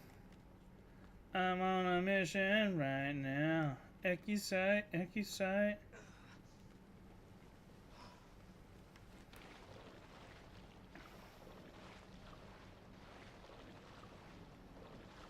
The fact that's how they pronounce excite in the X8 theme song, ecky sight. What? The majority of the time, Romanji can make some sense, but that's an instance where it doesn't really make much sense. Okay.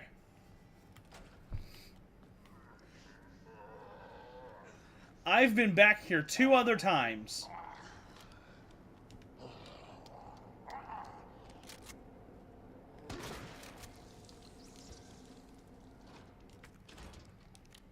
I've been back here 2 other times, and he's not moved. And he's like, oh, I'm coming back to life now.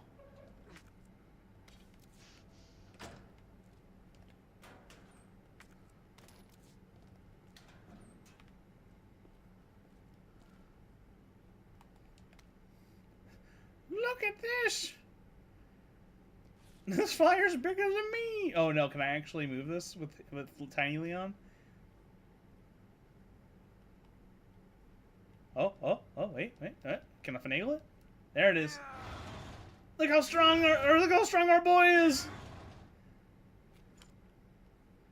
Oh shit, is the Storm Wolf.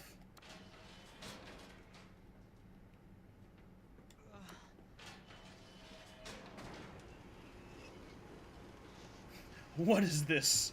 A Resident Evil for ants?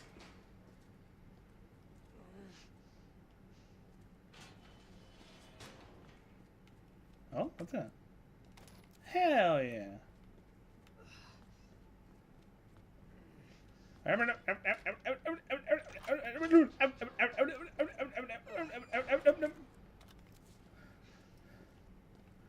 I'm a fast boy. I'm a fast boy. I'm fast. Vroom, vroom, vroom, vroom, vroom, vroom, vroom, vroom, vroom, vroom.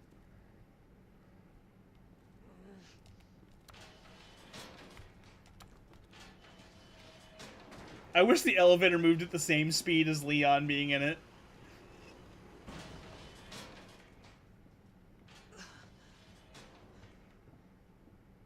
Should I have shotgun shells over here the whole time? I just never touched that? There's only one, though. One single shotgun shell.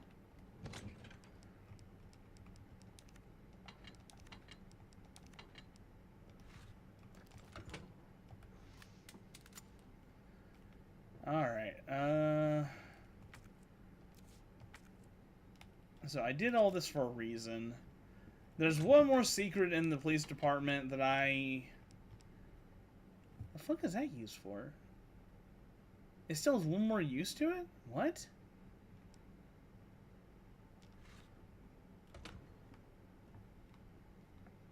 Oh, the T-bar would usually be used to open that, but it's already open.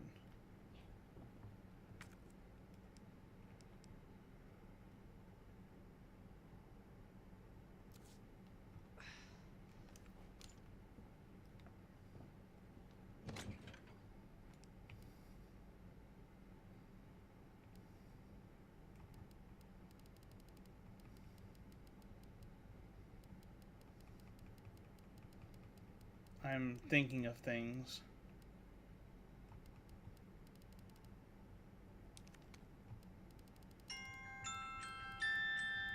Look at these ink ribbons that I have.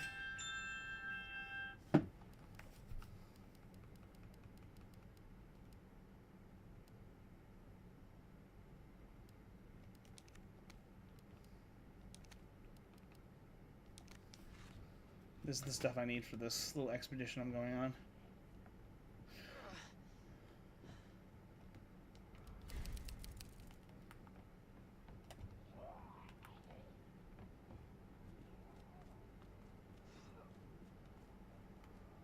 Which I think Mr. X is not around anymore.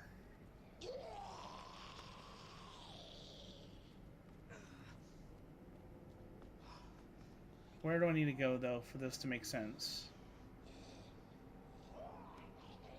I know. Oh, Anonymous donated 10 bucks. We're at $200, folks! Amazing, guys.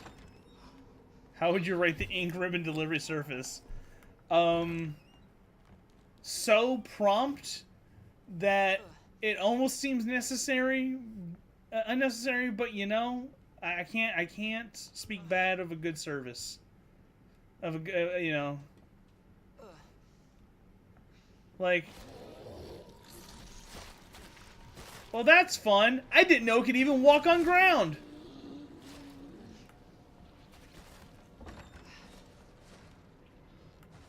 Genuinely didn't know they could do that.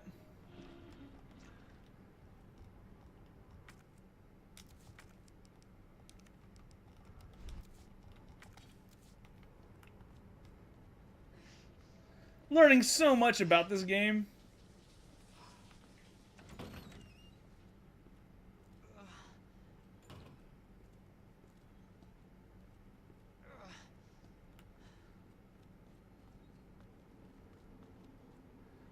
I do not remember if I killed the lickers.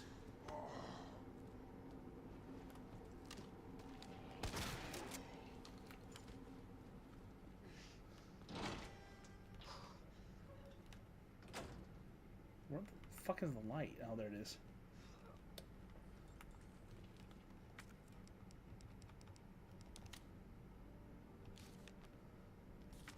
Alright, I have the hiding place.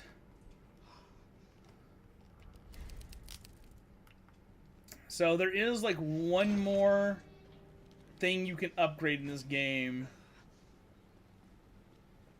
But you need to know the secret place, and the only way you can access the secret place is by getting the film roll and developing that photo. Else it will not give you the prompt, which means I gotta run past the fucking G infant again. And running past it is gonna be harder than running towards the fucker.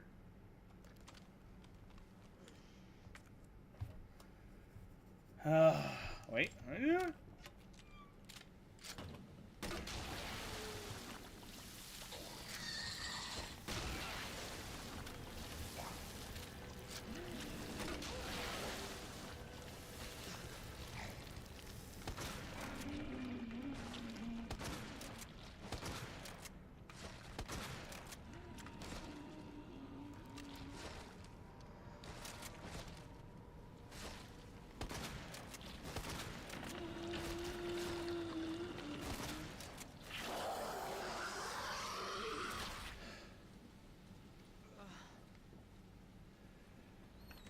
I have never shot a licker so fast in my entire fucking life.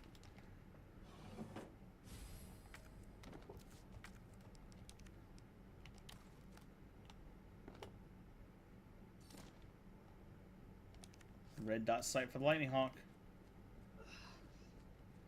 Might not be a necessity, but I will keep.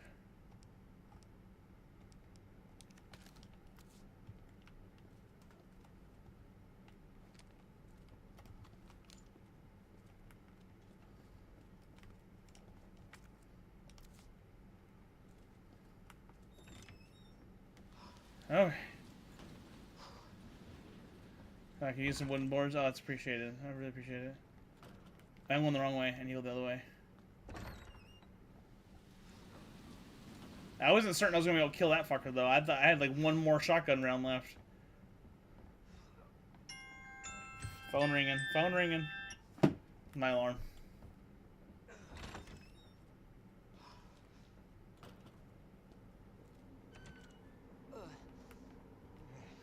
I will say, if I was gonna dive back into the the more dangerous areas of the police department again, those boards actually would have come in handy. It's one of the downsides of playing this. I didn't have time to pick up most of the wooden boards, so zombies still just got into the building. I wasn't able to prevent them. How you doing, Storm? Oh, where's the Light Hawk at?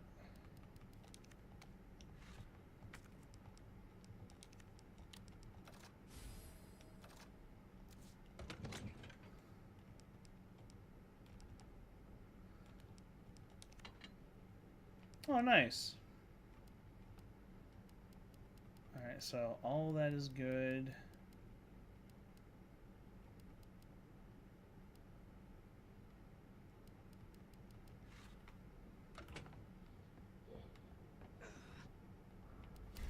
Also, there's a lot that I'm not even fully aware of that you guys can even, like, mess with in my inventory or take from me.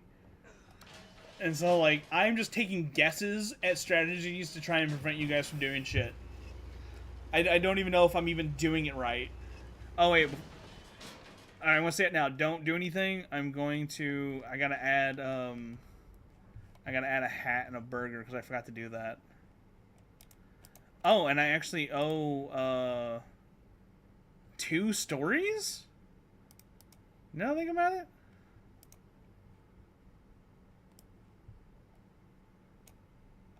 Because at every $50, I will tell some kind of funny story of, that has happened to me.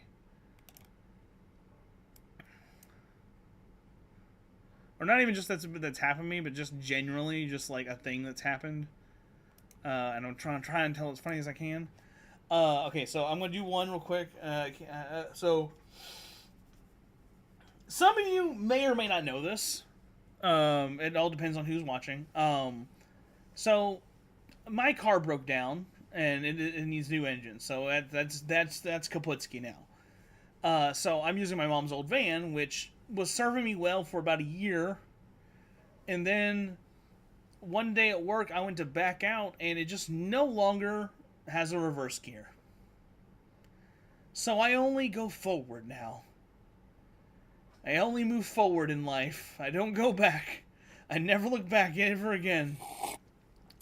And I don't get on expressways that require me to go more than 45 miles an hour, because after it lost its reverse gear, it eventually lost its fourth through sixth gear. Except that sometimes it'll decide that it wants to have all 6 gears again. But it never has reverse. Reverse has just never worked ever again. So I either need to only go forward or rely on gravity itself to get me out of a parking space if I have to pull into a parking space. That doesn't let me pull all the way through, right? So this has caused a unique problem. It's one reason why I usually order fast food. Yeah, it's pretty fucked. It's the reason why I don't go anywhere now and people have to take me places. Like, if I were to get on Gene Snyder, it's an actual hazard. Like, sometimes it'll work, and then in the middle of me driving, I'll be in, like, in 5th or 6th gear, and it will kick back down to 3rd gear all of a sudden.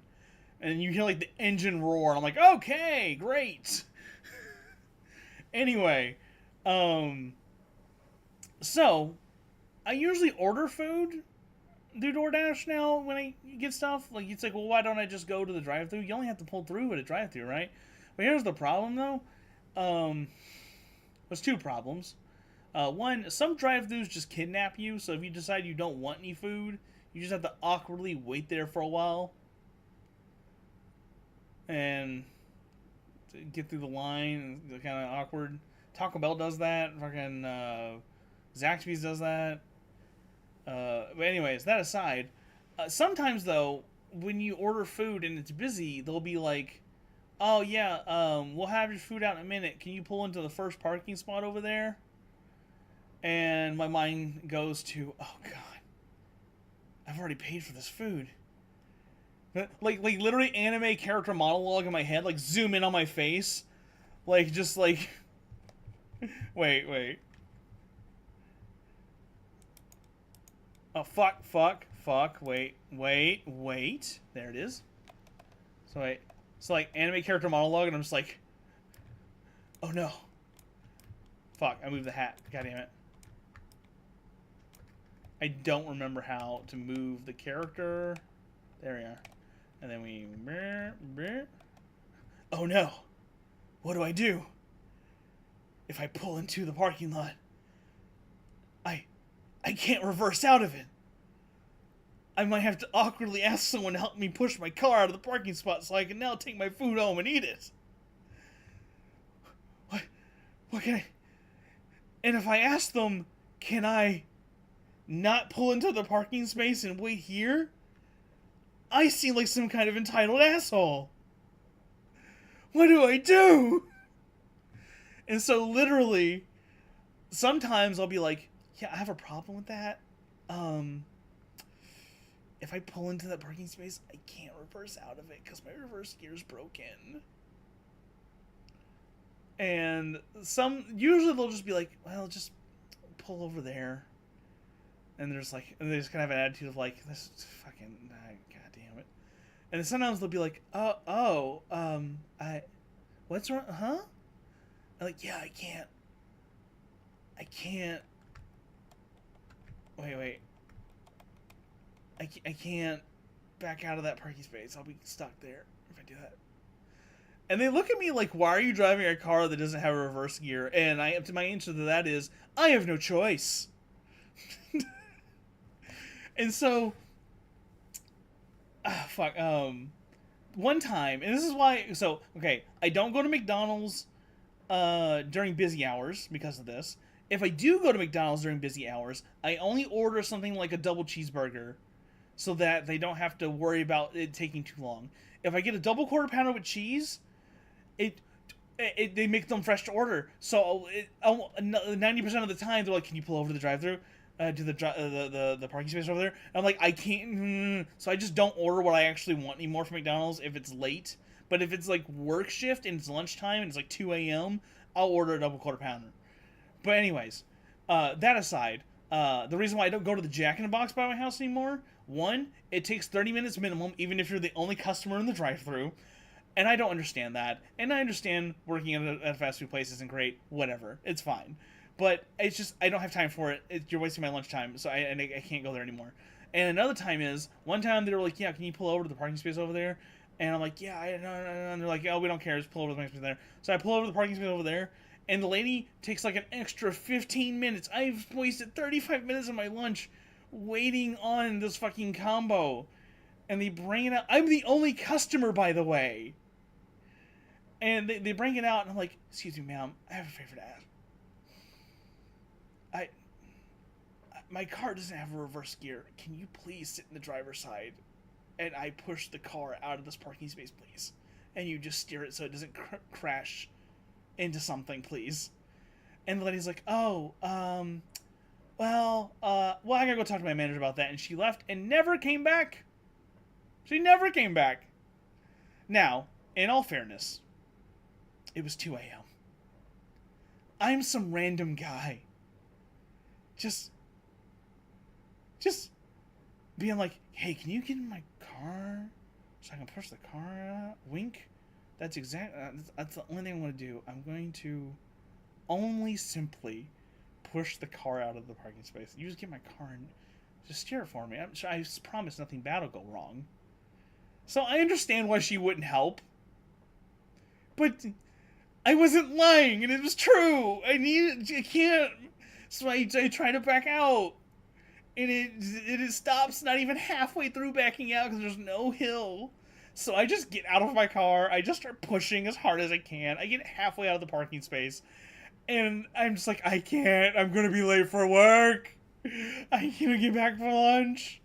And then random guy at 2 a.m. on a bicycle just hops off his bike, helps me push the car to the parking spot. I hop in my car and drive away, and I'm like, goodbye, 2 a.m. bike man. Thank you for not stabbing me in the middle of the night. And got back to work on time. Oh my god. The thing, what is my life nowadays? Oh, Christ.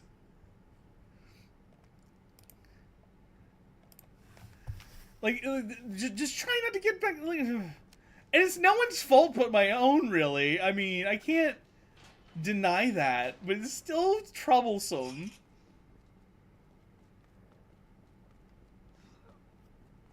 Come on, Leon, we got this. Wait, I wonder.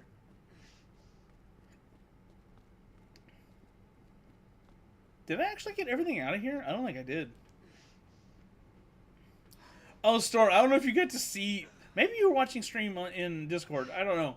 Where I fought Birkin, but like my strategy was basically to just not do anything but run away for 10 minutes, hoping that whatever they were trying to do to me to lose this fight just doesn't work, because I'm just running away. And then, like, the moment I go to attack, it takes 2 shots because they damage the enemy with their goat coins. So it was actually super easy.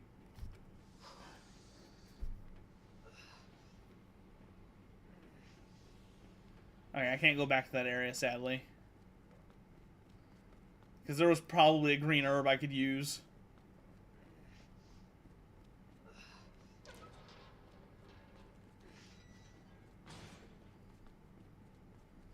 By the way, guys, thank you guys for turning up and showing out for Trans Lifeline, guys.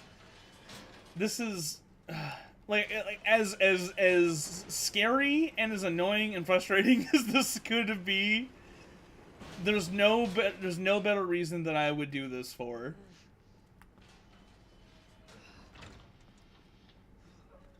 Yeah, and since I'm starting to get back into streaming slowly, I wouldn't mind making this more of a regular thing in the near future. I got no problem doing that. But, you know, when Aqua messaged me about that we're all doing a charity thing again, I was like, I gotta. Like, I've slowly been getting like it pretty much is the reason why I started streaming again. All of a sudden last month, and it's like, well, I need to start building up the build up. That is definitely the. So I told that story to a coworker a couple days ago, and he started laughing almost at that exact same part, and that's why I was like, that's the punchline, like that's the bit that people will laugh at.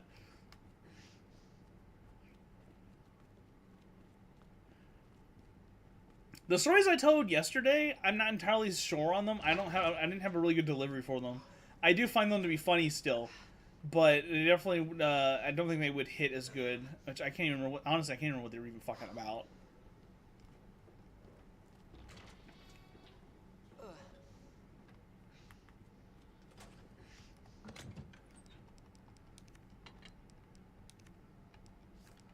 Oh yay. Alright, I need to get all of the fucking electronic parts out.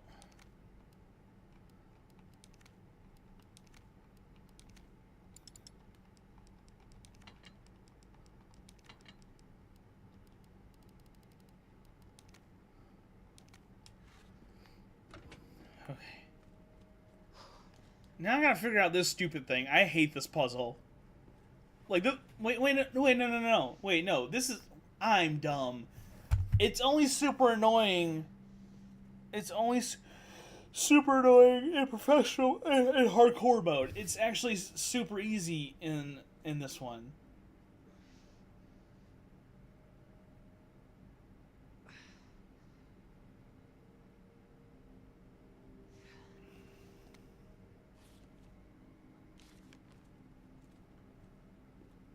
Well, I'm not gonna say super easy because I'm probably gonna look dumb regardless. So the pawn definitely goes here. But it says the king is across from the knight, but the knight is not where it is marked. And it says that the knight is right at the end, so I'm gonna say that. And then that's the king. No, that's the queen. King. Alright, and then... It feels like this is not the easier puzzle, though. This feels like the worst puzzle. Oh, no, I'm stupid. This is the harder puzzle. It's second run. It's not. It's not determined by difficulty. It's determined by which run you chose. This is a second run.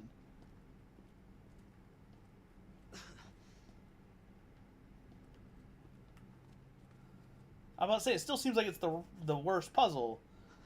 Let's see. The king ain't next to the queen. The rook's next to the knight, but not facing the queen. So if we're saying that that is where the knight goes, then the rook goes here. I see those ink ribbons.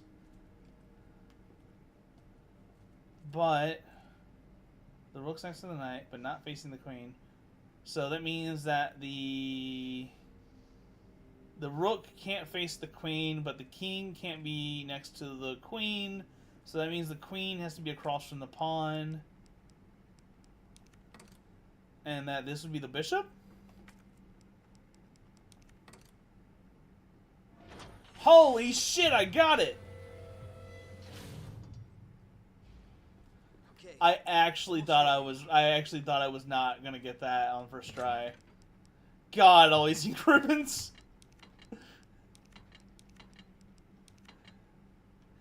God, man, if only I was playing hardcore mode, then that'd be so useful.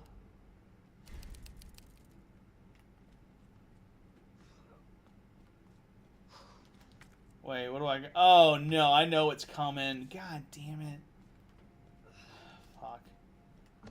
I don't like taking things out of my inventory.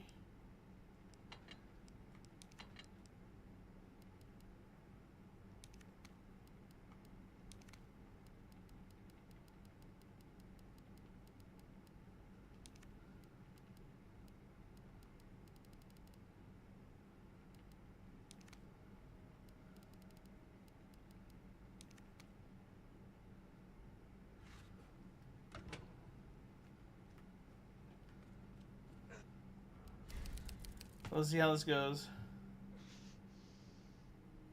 Curse usually in your advanced detective skills.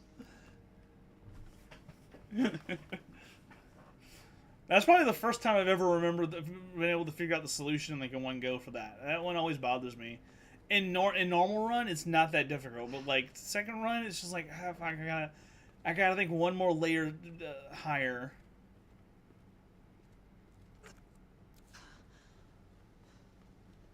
Wait.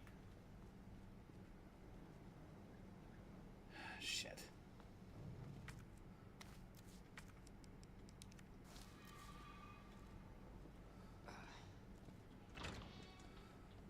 That door does not abide by the animation standards of this.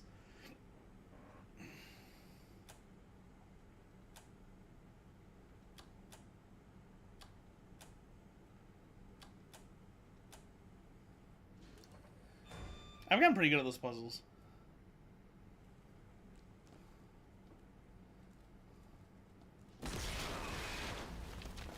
Hey, Daddy, how's it going? God damn it, I hate this. I hate this sequence so much.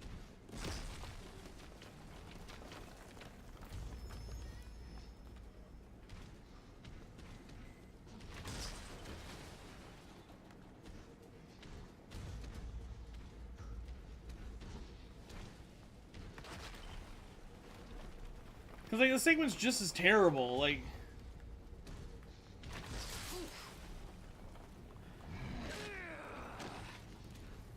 How am I even alive?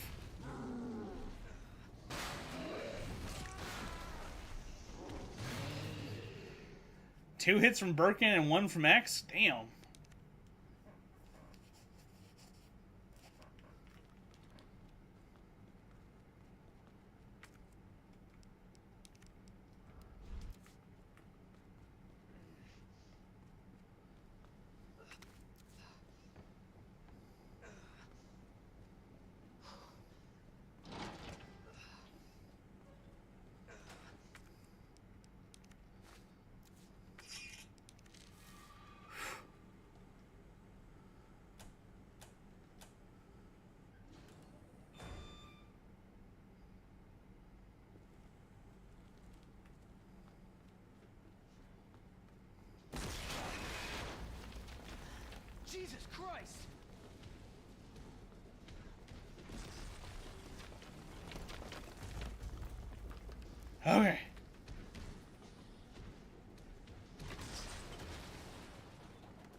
One second, Pyro.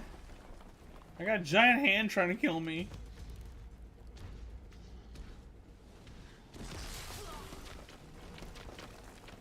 I can do that real quick. Alright, there we go. Oh, great. The zoomed in. The zoomed in. Do I need some fuel? I'm good. Fuck, what do I even got on me? Fuck, I'm on fire. I'm on fire. Hello? That didn't even do a damn thing. Still alive? Did you say you needed more boards? Goddammit. Stay there, Daddy.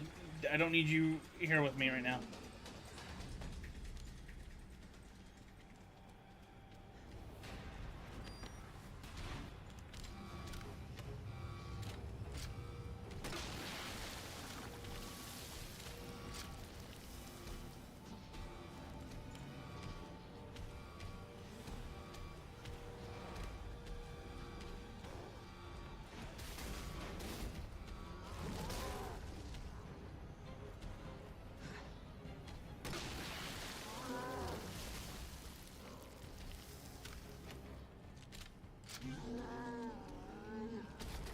Now I got you. Here we go.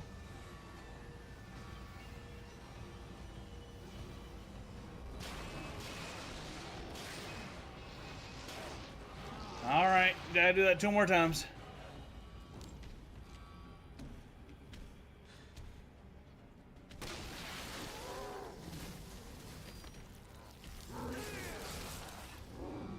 Oh no. Thank God for iframes.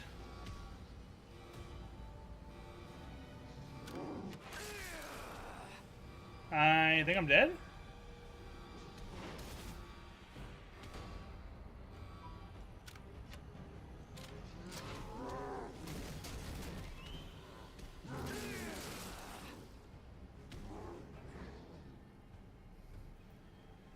Come on.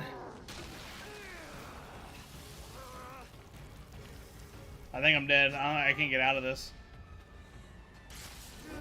Yeah.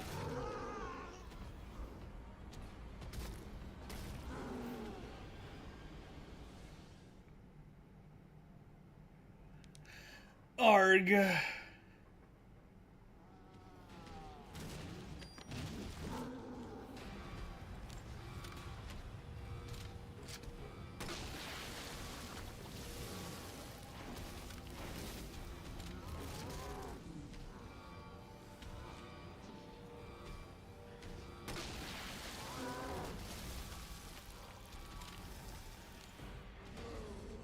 Now I got you. Okay.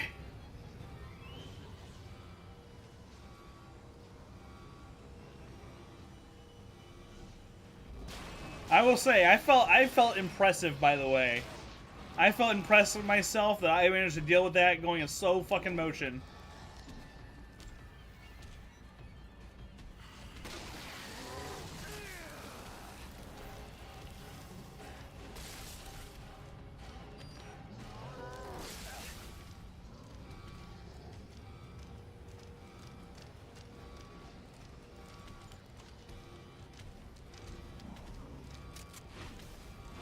I can't see. Oh, I'm tiny, that's why.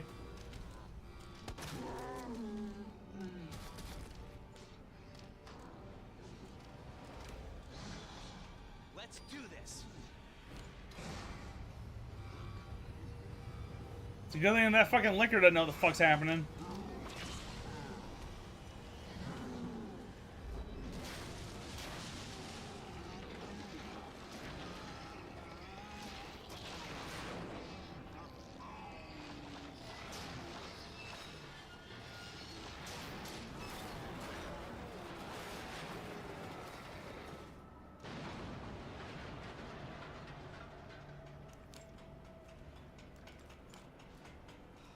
Let's hope that's the last one. You have fun, buddy.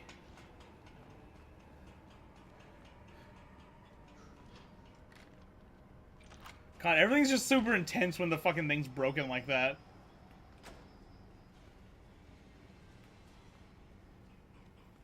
From one extreme to the next.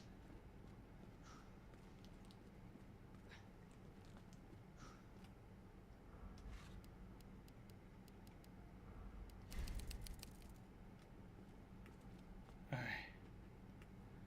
I don't... Is there anything I need? Oh, wait, no.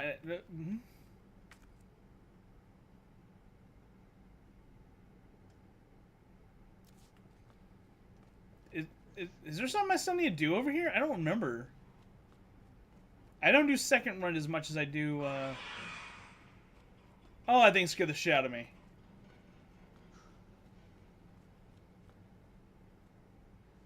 Right! Come on. Ada! Ada, where are you? Over here! Ada. I was getting worried there for a sec. I can't get it out. I don't know if I should, This isn't the right camera angle, is it? Like this. This is because it's set to the wide angle. Okay. It's gonna hurt. Can Leon be turned... I don't think he can be turned to tiny during an animation like this. Hold on. It kind of reminds me of, the 360 videos. It's like that perspective. So, what do we do now? Get yourself out of here. Well, you still can. I'm not just gonna leave you. Not like this. You don't understand. Leon? Is he tiny? Did you guys make him tiny? Not No, he's still there. Why did he vanish? You protected me. Now it's my turn. He's I back. realized we were keeping score.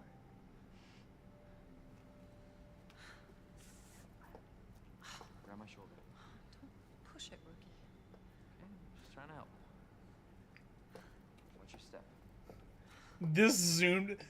This is a different cinematic experience, I feel. Like, it's the same scene, but it feels... I don't know. His lab, If right beneath it us. does genuinely feel less personal, That's where the virus because you're so far away. You up for this? Think I can fit it in my schedule. Come on. We got work to do. Yes, ma'am.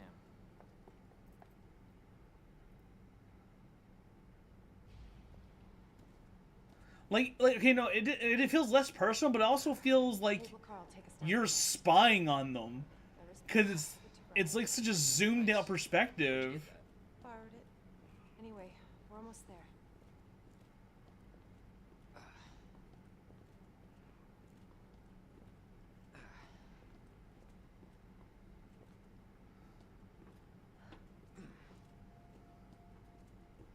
Yeah, Snake. That's not a bad.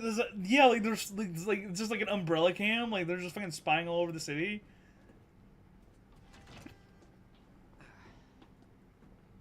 This damn leg. Let me carry you. No. That only make me feel worse. Ada's a strong, independent woman. She can fucking walk.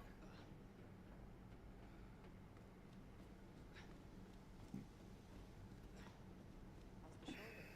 Worse than it looks. Repair. Both got one foot in the grave.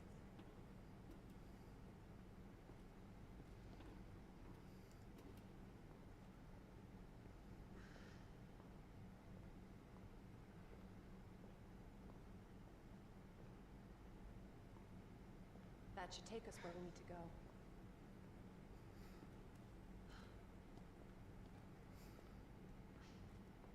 And above just like silently grunting.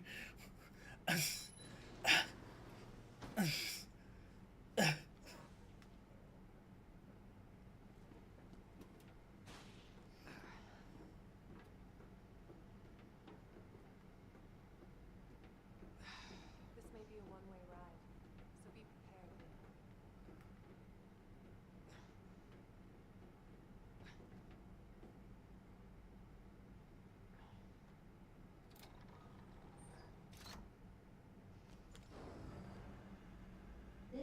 is bound for Nest. Do not exit until the final destination.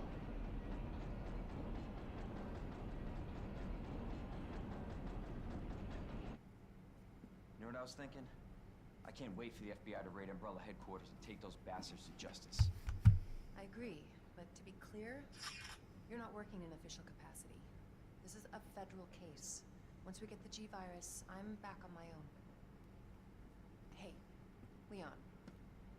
Trust me?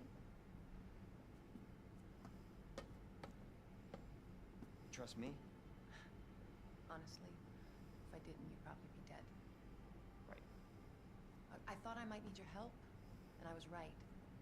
If you can secure the G-Virus, I can make sure what happened in Raccoon City never happens again.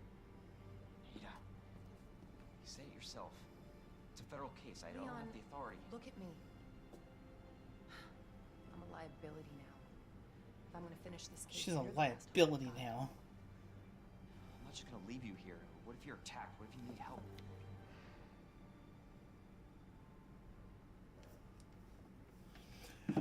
Like,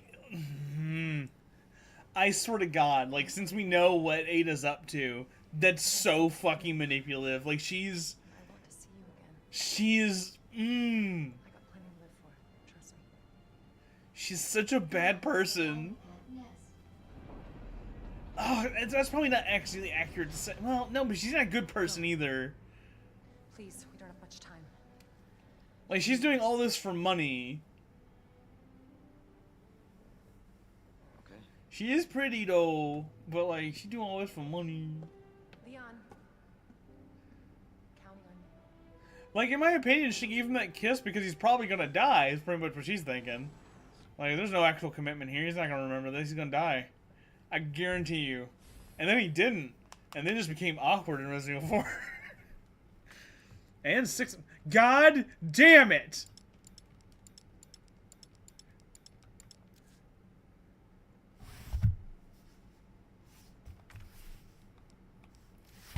I couldn't put the bracelet in my inventory, you fucks!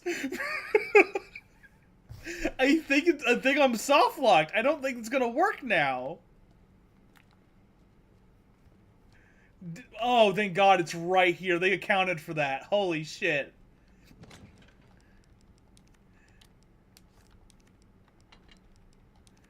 I did not think they had accounted for that. I really did not. I was going to be annoyed. Though I will say, this is the one key item of the game that makes no sense that it is in your inventory. You wear it on your fucking wrist. Why does it take up an inventory slot?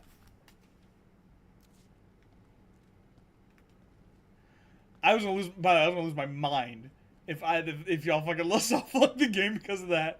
I was like, what the fuck? How? But I guess they accounted that you could have had a full inventory.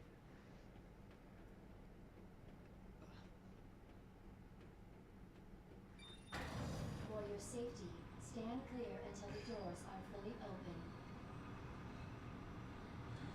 For your safety, stand clear until the doors are fully open. I mean, him carrying a briefcase in 4... For your safety, honestly, it would make more sense if he carried a briefcase in 2 as well. welcome. Because he's carrying an arsenal with him. Enjoy your More than just like him having pockets. Viruses.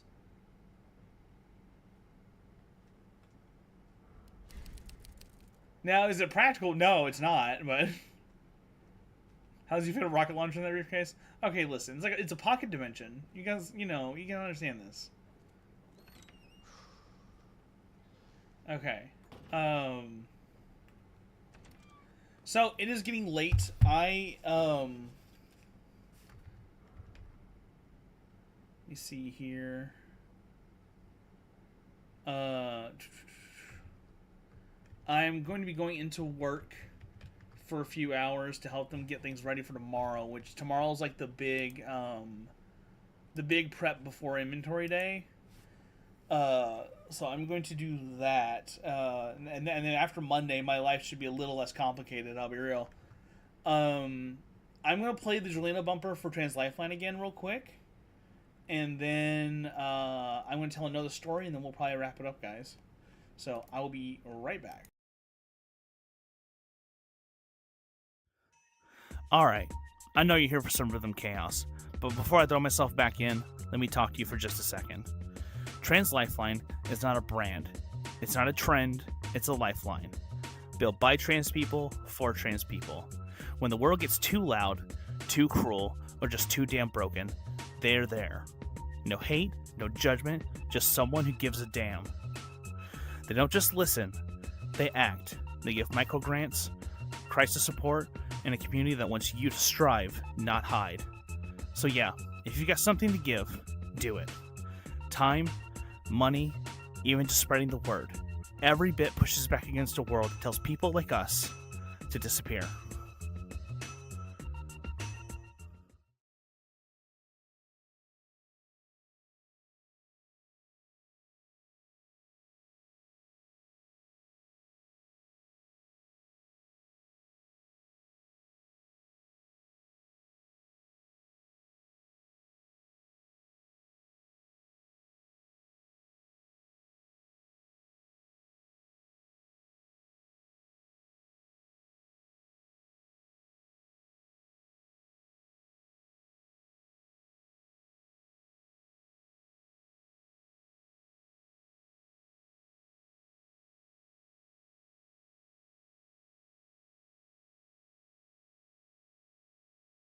Fuck. Okay. All I said there is that I'm really proud of how those bumpers turned out. Um. And also I added some cyberpunk lingo to Jelena's like speech to try and like add a different way of talking. Oh, we are sitting at 16,000 total for Raise for Trans Lifeline. Tomorrow is the last day for the event. I'm pretty sure Last Seahorse is going to be hosting the wind down event. That's my assumption. That's what we did 2 years ago. So when that happens, I'll probably link that in the Discord, and that'll probably be the final. And then the final ping concerning the charity. I promise you guys, the pings in the server will decrease after this. The final ping will be the grand total. To kind of let everyone know. So we have raised $200 out of the $300 goal. The $300 incentive was for me to play the game Dullmare. I want to try and find a way for you guys to actually still reach that goal at some point, but I will have to end this campaign on the 22nd, so we can have the grand total and everything, and have everything be tied up. So maybe we'll do another charity stream for $100 or something. Hey, I know you would, Storm. Absolutely, I know you would. I know all of you would. If you all had the ability, you all would. I absolutely know that. But again, every bit of money, like if we didn't raise that $200, we wouldn't be at $16,000 right now. In total for Existence is Resistance. So that's amazing. Every little bit helps. And anyone who shared anything, anyone who's watched in the stream and stuff, amazing. And I literally just I actually like I'm a part of the Diverse Hearts group, and I'm in the Discord and stuff, but I hadn't been checking it lately. And I actually heard that the charity was going on through Aqua. And I was like, oh shit, you think it's too late for me to put one on? Like, is it too late for me to join in? So I was given the go-ahead. I basically had a month to put it together, and then I put together that trailer right at 2 weeks. So it took me 3 days total to get that trailer done. And I put it together, and I'll be real, with how quickly I put it together, I'm happy that we were able to raise any amount of money. And again, every amount, like, okay, to, 1 second here. I want to put on some music.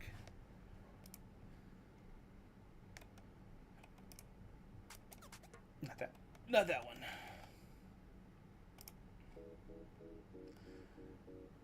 But the fact that we're able to raise any money at all is amazing, and especially in such short notice. And we did this together with an entire other group of streamers, 50 streamers in total, I believe. I don't know the full number, but it's a bunch of rotating pieces getting this going for this, and we raised this much money. And I mean, what's even more amazing is that this is large and small streamers working together, because Last Seahorse is the one who put this all together. They're an amazing person. I may not hop in their streams as much as often anymore because I'm always so busy, but they do so much good work for the community, and this is their kind of baby, you know, putting this together. And they have tens more people watching them than I do, you know. And that's not to say that just because I have a smaller audience doesn't mean we can't make a difference. We've made money for a charity in 2 days just playing games and fucking with me. So that says a lot. And with things like the Trevor Project being attacked and stuff, these things that we are raising money for make a difference, and they're important, you know. And that's when I read the name of what the charity event was going to be, Existence is Resistance, I was like, that's something I have to be a part of. That's real. That's truthful. That's what we need to start saying. That's where we need to be in life. Because, I mean, just because they want us to stop talking doesn't mean we're not here. You know, it's like the whole trans people in sports thing. But just because they're trans, they can't participate in something they love? Because you don't have an understanding of how the science works? You know, everyone deserves to have a life worth living and not be told to be quiet and shut up. You know? And let me put it this way, and Jade said it best, like, I can't really talk about how this makes me feel a lot of the time, because I wouldn't have a platform to help in this way if I did. You know, I have a lot more pointed opinions and things to say about this, but I know that I have to toe the line in order to help in an official capacity like this, to make a difference in a way that means something in the eyes of the public, to help people understand that this isn't going to change. We're going to be here regardless. You know. Funnily enough, Jilly and Jelena have always been characters of Rebellion. That kind of became more and more apparent as I started doing my streaming stuff. Let's see, what was it? What's the, Jilly's tagline's always been, "Are you ready to join the rebellion?" And Jelena's always been, "Are you ready to do some crime?" You know, and that's because they're two sides of the same coin sometimes. You know, Jilly represents that calm, strong facing forward that you need to have in the darkest times. But the problem is that wears on you mentally sometimes, even when you're trying to do that for other people. I've experienced that so much in the last 6 months. And then Jelena represents the impatience and the outrage of it all. And I will say, there's some days at work where that Jelena side of me has really been trying to yank the steering wheel because I wanted to do stuff. But again, that doesn't help anybody. It doesn't help me. It doesn't help you. It doesn't help people who need Trans Lifeline. It puts us all in a bad spot. And it makes it where we can't do what we need to do. And I hope everyone's learned something from the self-defense workshop. Nerdy was a huge help, especially with them having more expertise and being someone who is disabled and having to understand the awareness of needing to defend yourself when you're in a bad position. I hope you guys have a little understanding about what a fight is. You know, a fight isn't a contest. It's survival. You know, when you're actually in a fight. You're not in a match. You're in a fight. It's survival. You need to do what you need to get out of there. And I hope you guys appreciated that. It was very impromptu, but their help was imperative and helped me so much today. I hope to do more stuff like this in the future when it comes to self-defense. How can I put this, though? turn this music down just a tiny bit. But every little bit, seeing you guys come out and help, that really motivated me to really make this something. You know, I wanted to do the VR thing today. That was kind of the whole thing. Like, rhythm games have always kind of been like the Jelena thing to do. You know, but just something's up with my setup. But anyways, I'll get that figured out. Since I'm winding down stream for the event on my side, I just have a lot to say. And I'm trying to just get it all in my head and get it going. We will be rating someone in a minute, so if you guys can just hold on, and I'll send you guys to some place who's also supporting this event as well. And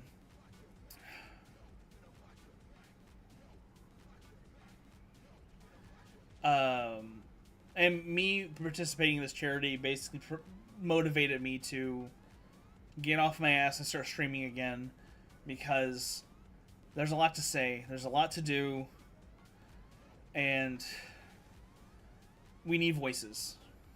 We need voices out there, and I'd be lying if I said that I wasn't scared of being more myself. But I'm slowly taking the time to change those things about myself and try and be more true to who I am. But until then, I got to use what I got, and this is something I got. You know, and we're gonna keep streaming. We're gonna keep having fun. We're gonna keep existing, and that's pretty much the long and short of it. You know, nothing's stopping us. If anyone here is new, one of the people in chat, Lemon Snake, has started streaming as well. Yeah. Jade is 100% right. And, you know, and I talk about the two characters of this, of my channels and streams as two separate people, and they're not exactly, you know, it's like a D&D character. Some of my favorite D&D characters where I take certain aspects of my personality and I crank them to an extreme to see what happens, right? But these two characters represent the dichotomy of how I think about things a lot of the time. I want to be that person who is nice. I want to be that person who helps. I want to be that person who is ready to be there for anyone, anytime. But the problem with that is, oh, thanks for doing the shout out, guys. The problem with that is that it leads to a degradation of mental health sometimes, and Jelena is kind of the representation of that. You know, when I started getting angry after the election stuff and getting upset about it, you guys may not have heard me say things about it, or you may have heard me make passing comments, but mostly things that are just vague. I spent weeks at work just fuming all the time, listening to music that just fueled my anger. You know, and I still do that because honestly, sometimes listening to music like that reminds you to be angry because you have a right to be. But sometimes that's not all you need to have in your life, and I've had to remind myself of that here and there. You know, like I had not many people realized at work that I had a small freak out like 2 weeks ago, where I was like mad and I was like stomping on things and smashing stuff. Nothing got damaged in a bad way, but like, or at least not that I know of. But like, I was melting down. And part of it was work, part of it was just I've just not been dealing with things well, you know. And so again, like, these two characters are two sides of me. I'm trying my best to be there for people as best as I can, as much as possible. And then there are all those moments though where it's just like, is it enough? You know, don't mean to get deep on you guys, but it's just that's just the thing. That's what these two characters represent. And that's why they're siblings. You know, even in the story, they're not technically related, but they are brother sister ultimately. You know, and one's an extreme of the other. So now that we're done with the deepness of that, let me tell you one more story. For the $200 donation goal. Let me think real quick. I had one in my mind. I had one in my mind, and I'm trying to think about which one's a good one. Because again, the idea is that like if I ever did stand-up comedy, it would mostly be stories about myself I would be telling.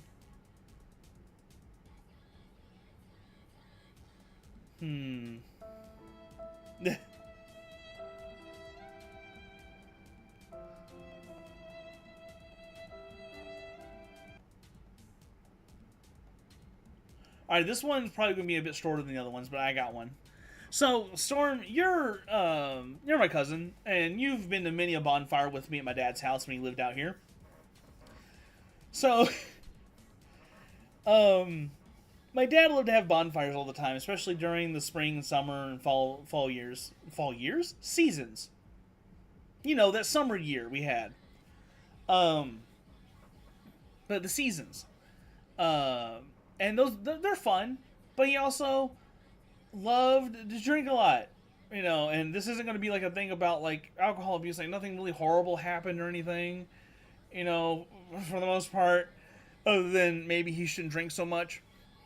But like me and Storm, we'll like tend to the fire and stuff and things. We'll tell shitty jokes which make him mad for some reason, even though he tells equally shitty jokes. If not worse jokes.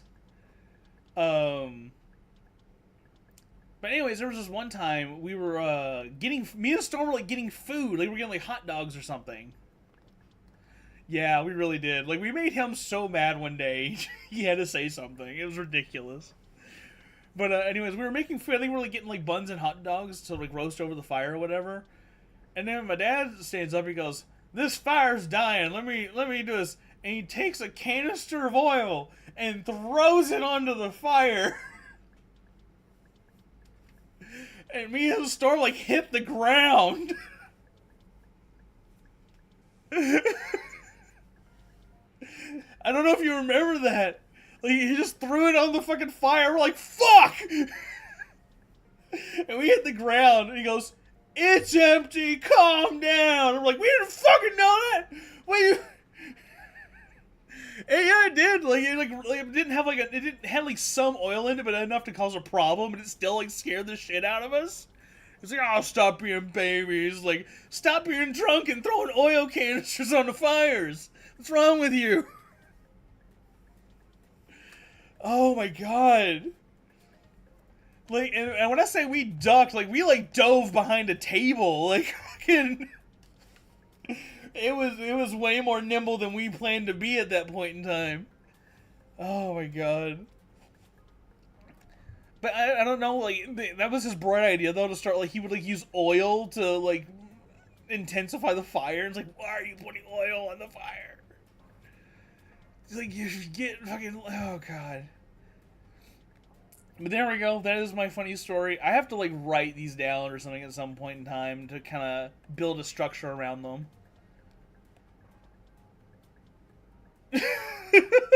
God, I never thought I'd be fighting for my life over a shitty Dollar General branded hot dog.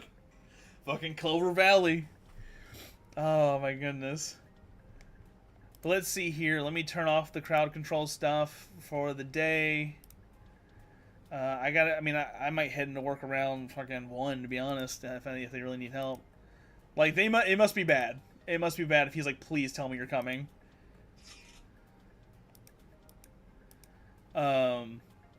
Well, let's find someone to raid. Let me take a look-see here. And again, guys, thank you guys so much. This means so much that you guys have done this. It's really lit a fire under me to want to get back into things again. Let me see. I see Freddy's on. Let me see if there's anyone else in Diverse Hearts going on. We raided Frosty Razorblade yesterday.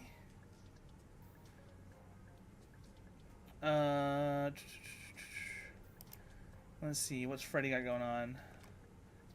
We'll raid Freddy because Frosty is doing pretty okay on their own today.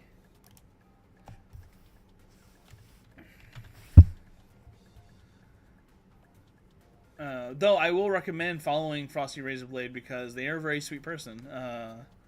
And they have raised how much money? Let me see.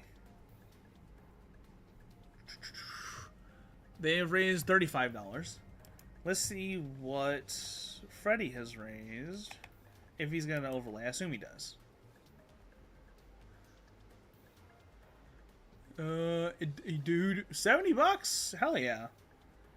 Alright. Let's send you guys away. He's playing Dead by Daylight. Gonna have some fun with Freddy playing Dead by Daylight.